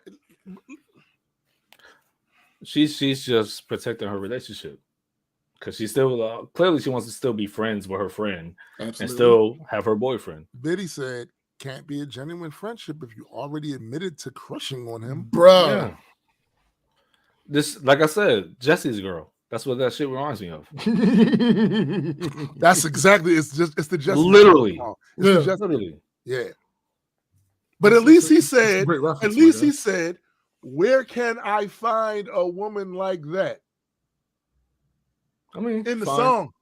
Hey, yo, but for that though, hey, you know what Shorty could have done? Like, there's Tinder, Facebook dating, you know, Bumble, all that shit. Like, you don't have to have your homegirls, man. Like, and plus, I'm mad at him too. Like, why you checking up on your girl's friend? Because he may be saying it like, oh, this is my friend. Fuck that. I don't have none of my girlfriend's friends' numbers. I don't either.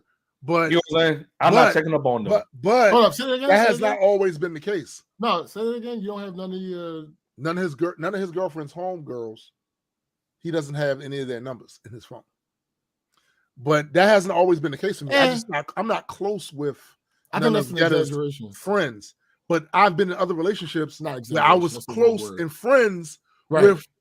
And yes, I knew. Absolutely. No, but what I'm saying is like he check up.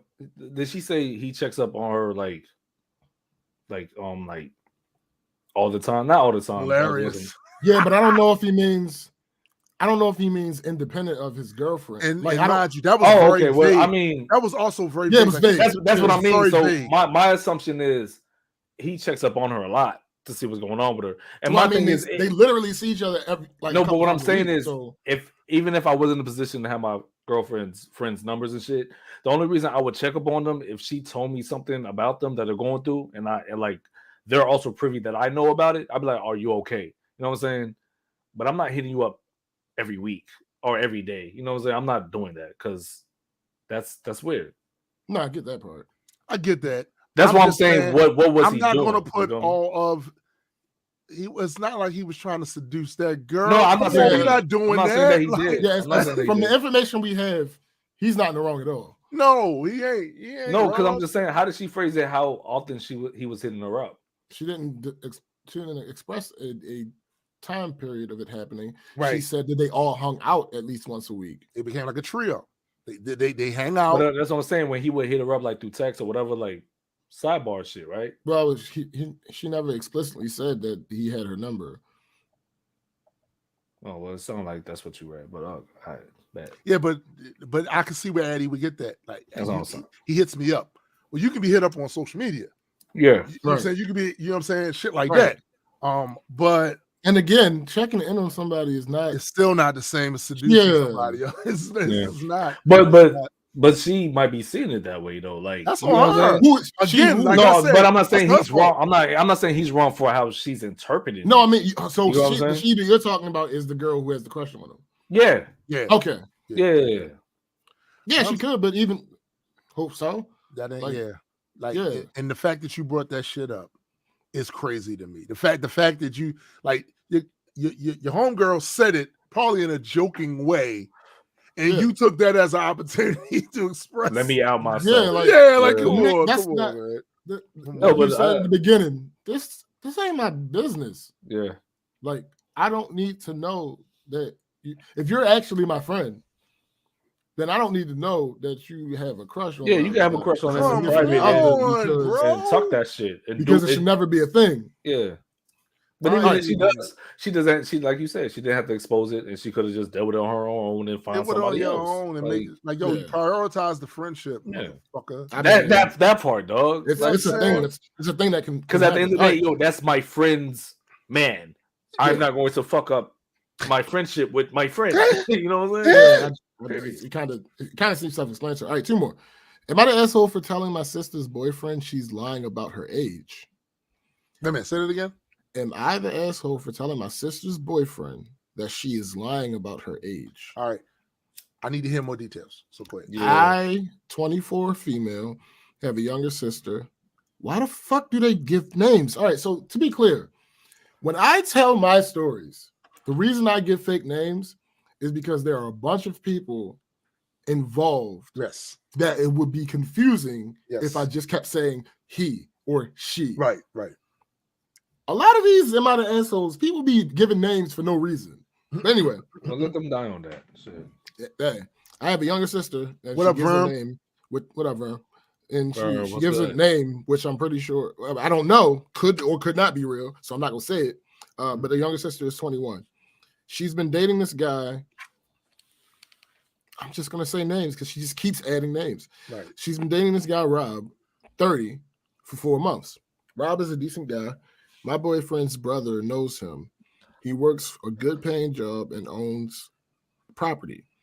My sister the other day was bragging about him, then slips in that he thinks she's 25 and a college student. How old is she? 21. She looks significantly older than she is, especially with makeup. I asked her why she would do that, and she said because Rob has this rule about dating girls under 25. So they're mature and that he's a good guy who could take care of her. I told her that wasn't okay and that she wasn't being mature and had to tell the truth. After she left, I looked Rob up on Facebook and sent him a message basically stating that I'm her older sister and telling him her real age and that she isn't a college student and works at a farmer's market in the town over. Later that night, she calls me crying and cursing, calling me a huge asshole and saying Rob broke up with her and it was all my fault.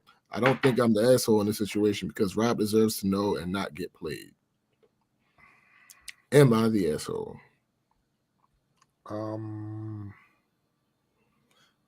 So a couple of questions. Because I was ready to pounce all over this shit had she been 16 pretending to be adult. That's where I thought it was leading also. That's what I thought too. Yeah. So it makes it just a little bit different, but not that much. She's 21, which means yes, she's an adult. However, the guy clearly has a preference in age, maybe because of experiences he's had that lead him to believe, I need somebody my age and up because experiences I've had with people that are younger than me haven't been that great. And he has a right to his adjustment that he made in his dating preferences because of past experiences, right? Thanks. So the real question this girl is asking is, did I betray my sister's trust by saying something to him that she didn't want him to know? Absolutely, she did. She 100% did. Now, whether she was right to do it, that's Dale's choice. That's Dale's choice. That's Dale's choice. To be clear, I can't say that I would have done the same thing. I don't think I would have. Yeah, but my whole thing is just on the sister, the 21-year-old, right? Mm-hmm. You're taking the choice away from Rob. No, she's dead wrong. She's dead wrong. What I'm saying? Oh, yeah, dead wrong. But that's my entire take, because dead wrong. I don't like you have to disclose this type of information in order for somebody to want to fuck with you or not. Like, for example, when I was single and I was dating people and all this shit, somebody didn't know I had all these piercings. So they told me, damn, if I knew you had all these piercings, I would have talked to you in the first place. I was like, well, thanks for being honest with me. you know what I'm saying, like letting me know. But in my pictures, I've had all my piercings in the pictures, so it's not like I was hiding them shits. Right. But they had the choice to be like, yo, I don't want to fuck with you because of that. Fine, dandy. I just feel like the sister could have gave Rob that same option, because maybe Rob would have been like, no, of course, I might give you. She's not the topic of discussion. She's absolutely wrong. No, I'm just saying that's why I feel that's why she's wrong. But here's the other thing about that. So there are varying degrees. If that sister was 16, 17, whatever, no, I'm saying something. You can't. Well, here's the thing. If my sister was 16, 17, I'm still not saying nothing to Rob. No, I'm saying something to her, but then I might say something. No, hold up.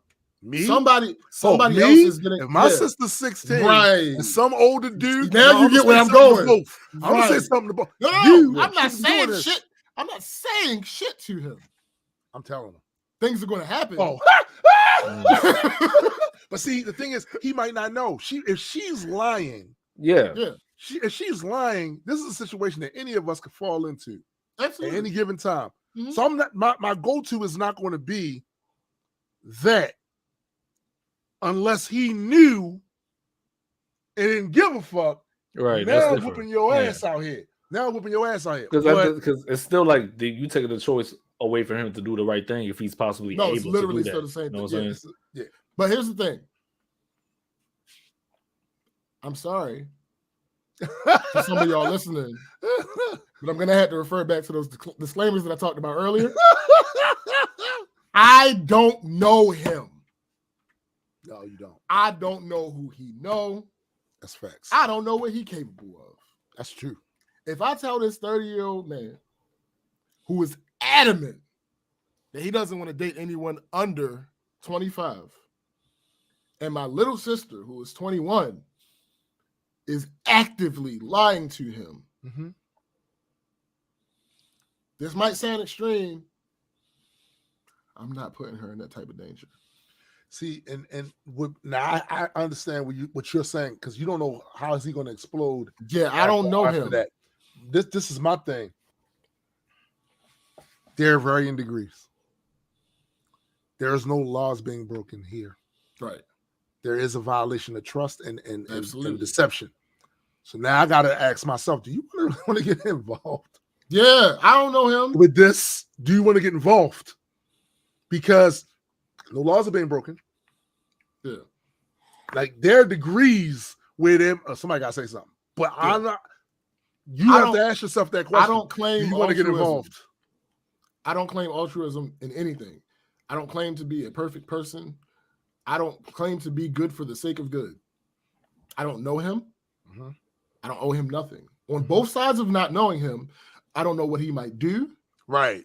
To my sister. And on the other side is I don't owe him anything. But think about this, though. I'm going to talk to my sister. Yes. But without question. If you don't know him, the other side of that is if the deception continues and now they're going into a year, 2 years, she could still be in danger. She's constantly in danger. But you this whole time. You mean because if he finds out, she's 16. No, we're talking about the story as it is. Talking about the story as it is at 21. But he knows that her age is. He doesn't know. He doesn't know. He thinks that she is his age. 25. Yeah, right. Right.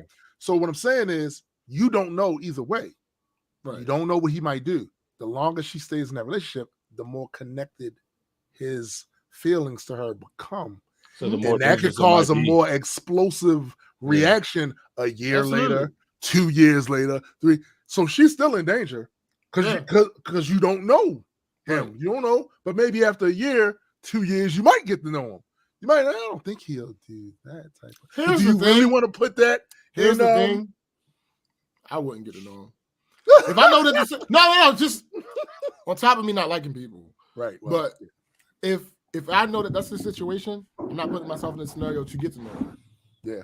Because if I have to beat your ass, that's one thing. Yeah. Another thing is also personal. I mean, that's not personal, selfish. If all of it is on the up and up, except for my little sister, and he tells her. I mean, he finds out. Now he mad at me too. Now I lost a friend. Yep. So like, for several reasons, I'm not getting close to that nigga. I don't know him. I don't know him. I don't know. That's why I was trying to tell y'all this shit. You bugging. Stop doing what you're doing. You are tripping. Let that man know what the case is, like what the situation is. Yeah. If you gotta let him know from a distance and never see him again on the phone. Let me ask you a question. What if he's trying to be like a friend with you though? Because it don't matter what he's trying to do. It takes two to tango. That's a fact. Oh, okay. So I don't know you. So you keep dubbing it. Yes. Oh, okay. I don't know him. That's. I was just saying like because I went through that with Geronimo and I'm just like, yeah. I mean, listen. I want to be that nigga's friend. You went through that. I'm just saying shit like that happens, like niggas like, and I'm like, yo, like it's cool. Went through that with Chief Joseph. Yeah, no, like we're cool on the most basic of levels, my nigga. You know what I'm saying? Like you date my sis. That's it. All that extra shit. Typically, I don't really get involved with my sister's love interest. There's only been one time where I actually became friends with somebody that my sister was dating, and that's my man Joseph. And I don't regret that.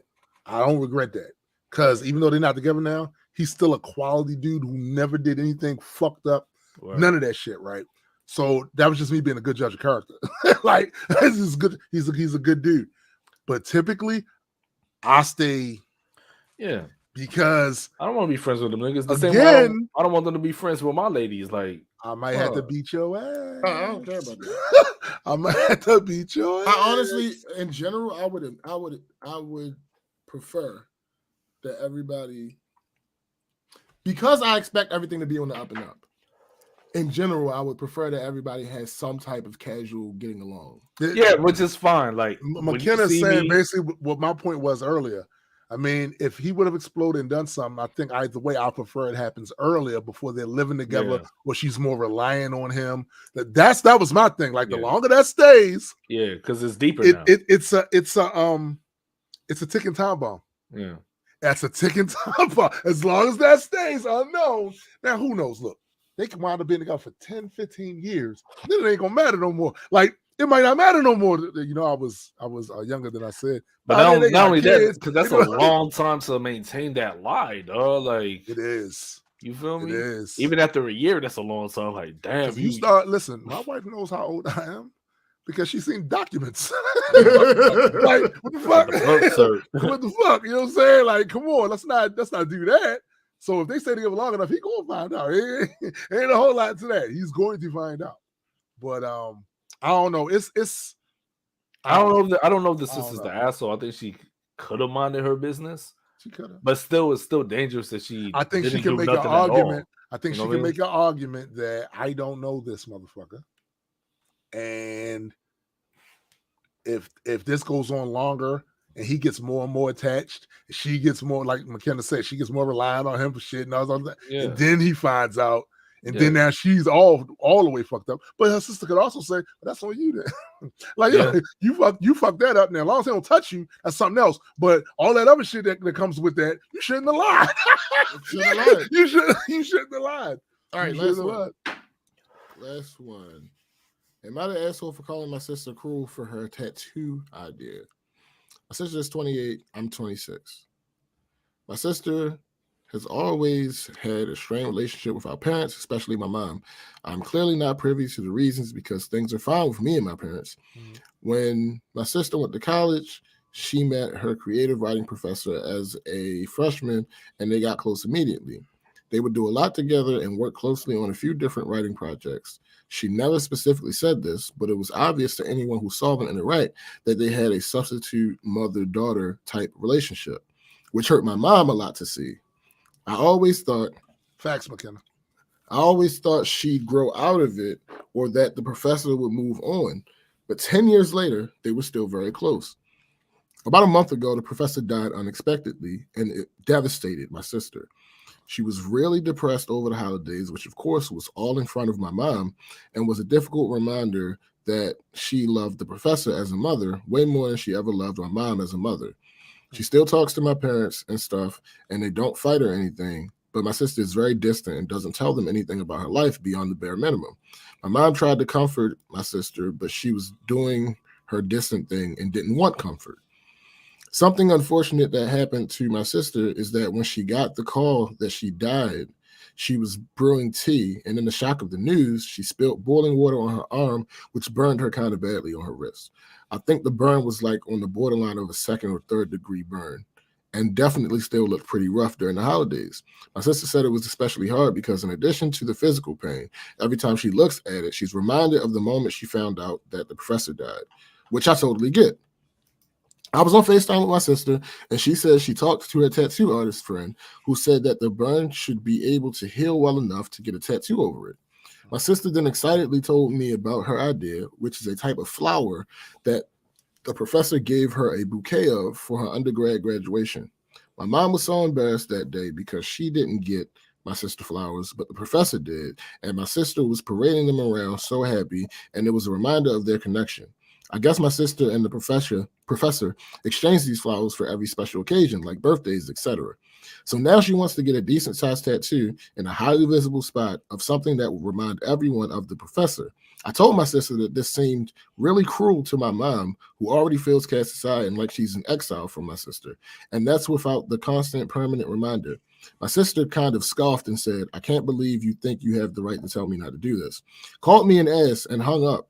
And is still not talking to me except for a very brief text saying congrats for a promotion I just got. My parents aren't commenting. My dad said I should have just kept quiet, even though he agrees, and my mom made no comment but seemed grateful I stood up for her.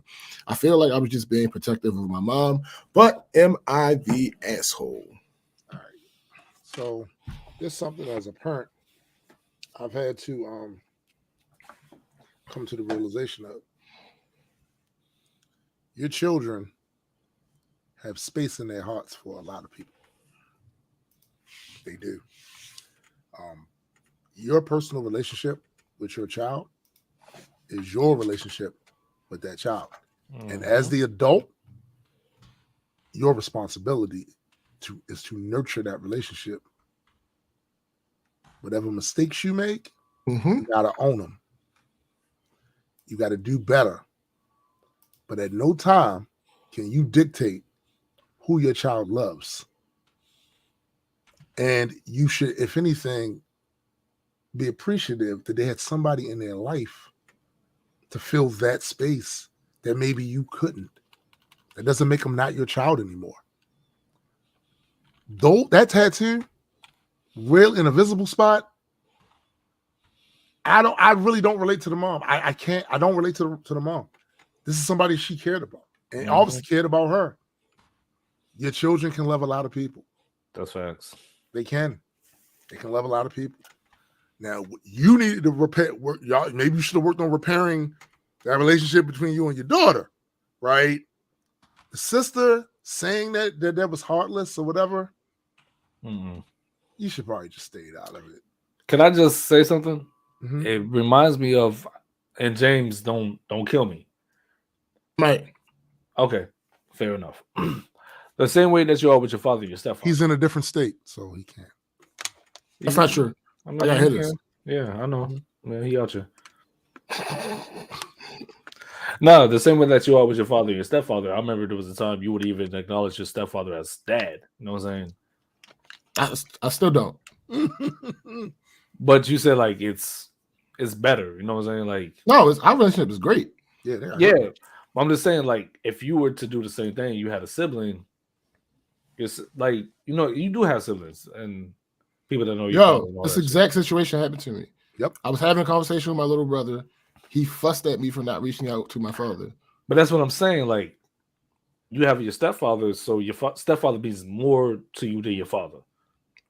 They mean different things to me. I'll say this. My stepdad means more to me than my father. He just does. But do you get what I'm getting at? Even though it's different things, one means more than the other.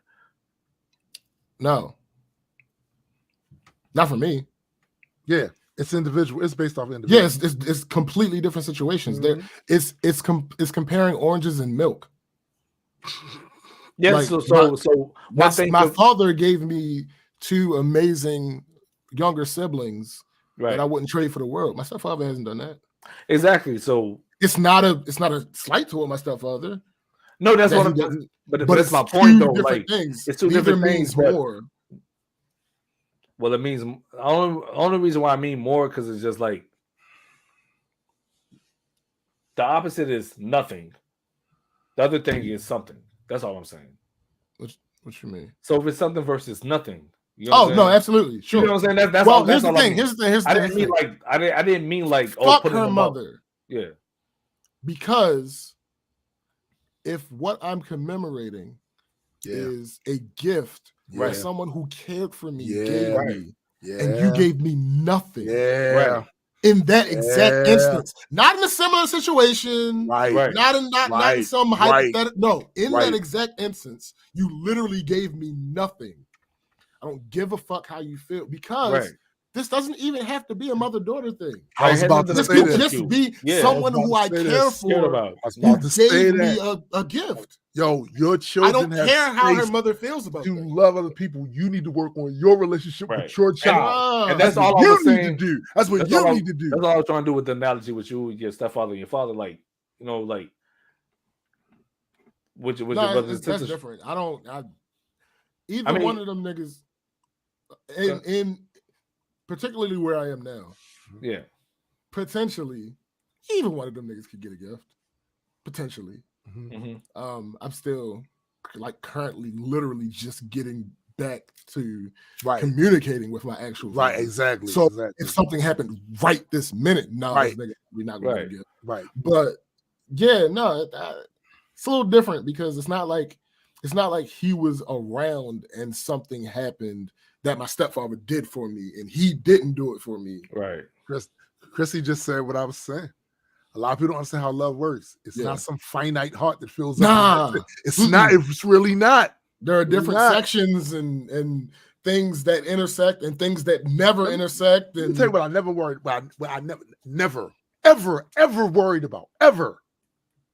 I never worried about my daughter loving somebody quite the same way. I never worried. Right. You know why? Because I put in the work. And I'm here till it's all over. Till it's all over. And I already knew that from day one. When she was in the womb, actually before she was in the womb, the concept of being a father meant something to me. So that when the situation arose, I already knew how I was going to carry it. I already knew it. So I'm never worried about that. Never. Because I'm going to work on the relationship I have with my daughter. So she can have, classic example, with my wife. She had a biological father and a stepdad. She referred to her biological father as dad. She referred to her stepdad as dad.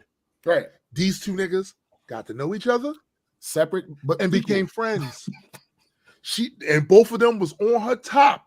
She ain't do what the fuck she was supposed to do because she still, regardless of anything else that was happening with her and her stepdad, her biological father had to put in some work with their individual relationship. Yep. I ain't never worried about my kids. I ain't worried about it. Right. I did what the fuck I was supposed to do. So mom got step your mothering game up. That's some self-resentment that she gets. That's what it is, B. That's what it is. It's kind of like she know what she didn't do. Yeah, you know she's feeling guilty. That's what that is. She sound guilty. She know what she didn't do. Here's the thing. This might seem a little careless, but we not around each other anyway. Facts. You're never gonna see the tattoo. So why? No. So it don't matter. Like, and yes, to the sister, you're being overly protective of your mother in a situation that doesn't need you to be a part of that. And not only that, like how is it hard for her to see her mother and like her relationship with her mother isn't the same as the relationship that her sister has with her mother. If she gonna say something, say something to my mom. You really need to work on relationship with my sister. Exactly. Say something to her. Say something to her. Obviously, we're close. Here's but the thing. You and my sister now. That is how it actually relates to my situation. Because of the conversation I had with my brother. We got into it. Like really got into it over that shit. And I told him, like, yo, you're wrong. Dead wrong. You're bugging. I know you don't see it that way. And I understand why you don't see it that way. Mm-hmm. But you gotta understand that your relationship with this person is not my relationship with this person. That's it. We have two different relationships, mm-hmm. and the responsibility that he has to you and the responsibility he has to me may be the same, but he's not treating them the same. Right. So I'm not beholden to do anything. I know you would feel better if I did. Mm-hmm. And that's kind of selfish. But it ain't about you. Yeah, it's about you. It ain't about you. And just, I'm gonna tell you, because it's not like let me ask you this: like, if you and your dad got cool again on the same level as your brother and your dad, never.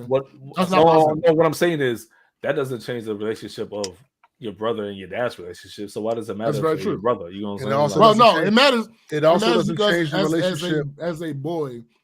And you're looking up to your older brother. You want your older brother to be more of a part of. I mean, whatever. Yeah, sure. That's why it matters to him. Yeah, right. I get it. Like I get the girl in this post. I get how she feels about it. She's just going about it the wrong way. But more to the exact situation. Even if you and your dad, your biological father, get really, really cool, that does not change your relationship with your stepdad. It doesn't people listen. People got to understand. You got to put in the work for these relationships. Correct. You got to. And as somebody, I've had to witness my daughter take heavy hits these last few years, right alongside me taking them hits. Because not only did she take the hits that I had to take, she had stuff to happen on her mom's side. She had to take hits, death at the death, right? I don't like to see my daughter grieve, like in grief. I don't like to see that, knowing that it's not a whole lot I can do except be a comfort, right? I hate to see that. So whatever comfort she gets from anybody else that is more connected to the situation than me, because some of these people I didn't really know like that. I mean, I knew them, but I ain't know them. You know what I'm saying? Right. I'm not gonna have a problem with that because I want my daughter to feel better. I want her to get better and be comforted, right? And I'm going to prioritize that and never worry about my relationship with her because I'm already nigga, please. Yeah, because you already know in her mind, like you that nigga. Like, hold up. Like, that's another example. McKenna says, I don't refer to my sperm donor as dad. My stepdad is my dad. But my sperm donor's father made an effort to be a part of my life. So he's my grandfather, regardless of the sperm donor's non-existent role. Right. First of all, McKenna, similar situation. So the person that I grew up calling grandfather that I thought was my grandfather by blood, turns out he was not. Right. Thanks. He was somebody that my grandmother married after the fact. The guy that was the biological grandfather was a rapist priest. So, of course, I had no relationship with him at all. Right. But that man that married my grandmother, that I thought was my grandfather all those years, that's who I had the relationship with. That's granddad. That's facts. Same with me. Rev, that's my granddaddy. He's not biological, but shit. He stepped in, took care of my grandmother and her kids and all that shit, and treated me and my sister like we was his. Like, that's it. Yeah, that's let me tell you something. So to those points, on the flip side, with my stepfather's mother, I gotta realize my grandparents raised me. Exactly. So it's a different hustle. It's a different hustle. My grandmother is my grandmother. Right. As much as I love my stepfather's mother, that's not my grandmother. Right. That's how he feels. It's two separate relationships. Right. Both could be on the same level or degree or whatever you want to call it, but they're just not the same. Bro, let me tell you, these relationship conversations and connections are complex. Yeah, it's not a one-to-one. Like Vermin just said, blood is irrelevant. It's not a one. Yo, let me you want to know who my father was? Wayne Williams. Right. Lawrence Wayne Williams. That's my father. Right. Not Lawrence Taylor Sr. I ain't even really know that nigga. You know what I'm saying? So those familial bonds I have is with him. I don't have that with the other one. So that's that just reminds me. Yo, this nigga villain origin story is epic as fuck. Yo, I talked about one here last week and the week before about not knowing anything about my grandparents. Oh, yeah. Yo, this nigga never met his father. He has no idea who his father is. Yeah. And his mother died when he was like 16. Mm-hmm. His villain story is crazy. Yo, I was like, all right. You got Yo, my mother's dad, he has a villain story, and I'm surprised he didn't turn into a villain. like, all right, so he was born in 1913. His mama left him, so his father had to raise him. Then when he gets older, he has a son, has few sons. His brother kills his son. My grandfather did not turn into a villain, yo. My grandfather did not turn into a villain, yo. That's some Ra's Ghul type. Yes. Controlling all, burning all. I never got to meet my Uncle Sonny because my Uncle Sonny was murdered by a great uncle, which was my grandfather's brother. I never got to meet him. And everything my mom said about him, he was that dude. Mm-hmm. Yo, McKenna got nailed it on the head again. Mm-hmm. Blood is irrelevant. Intent and relationships are what matters. It's what, bro. I can't have a connection for what I don't have a connection to. It's that simple. Like, come on, we not. That's it. We're not about to.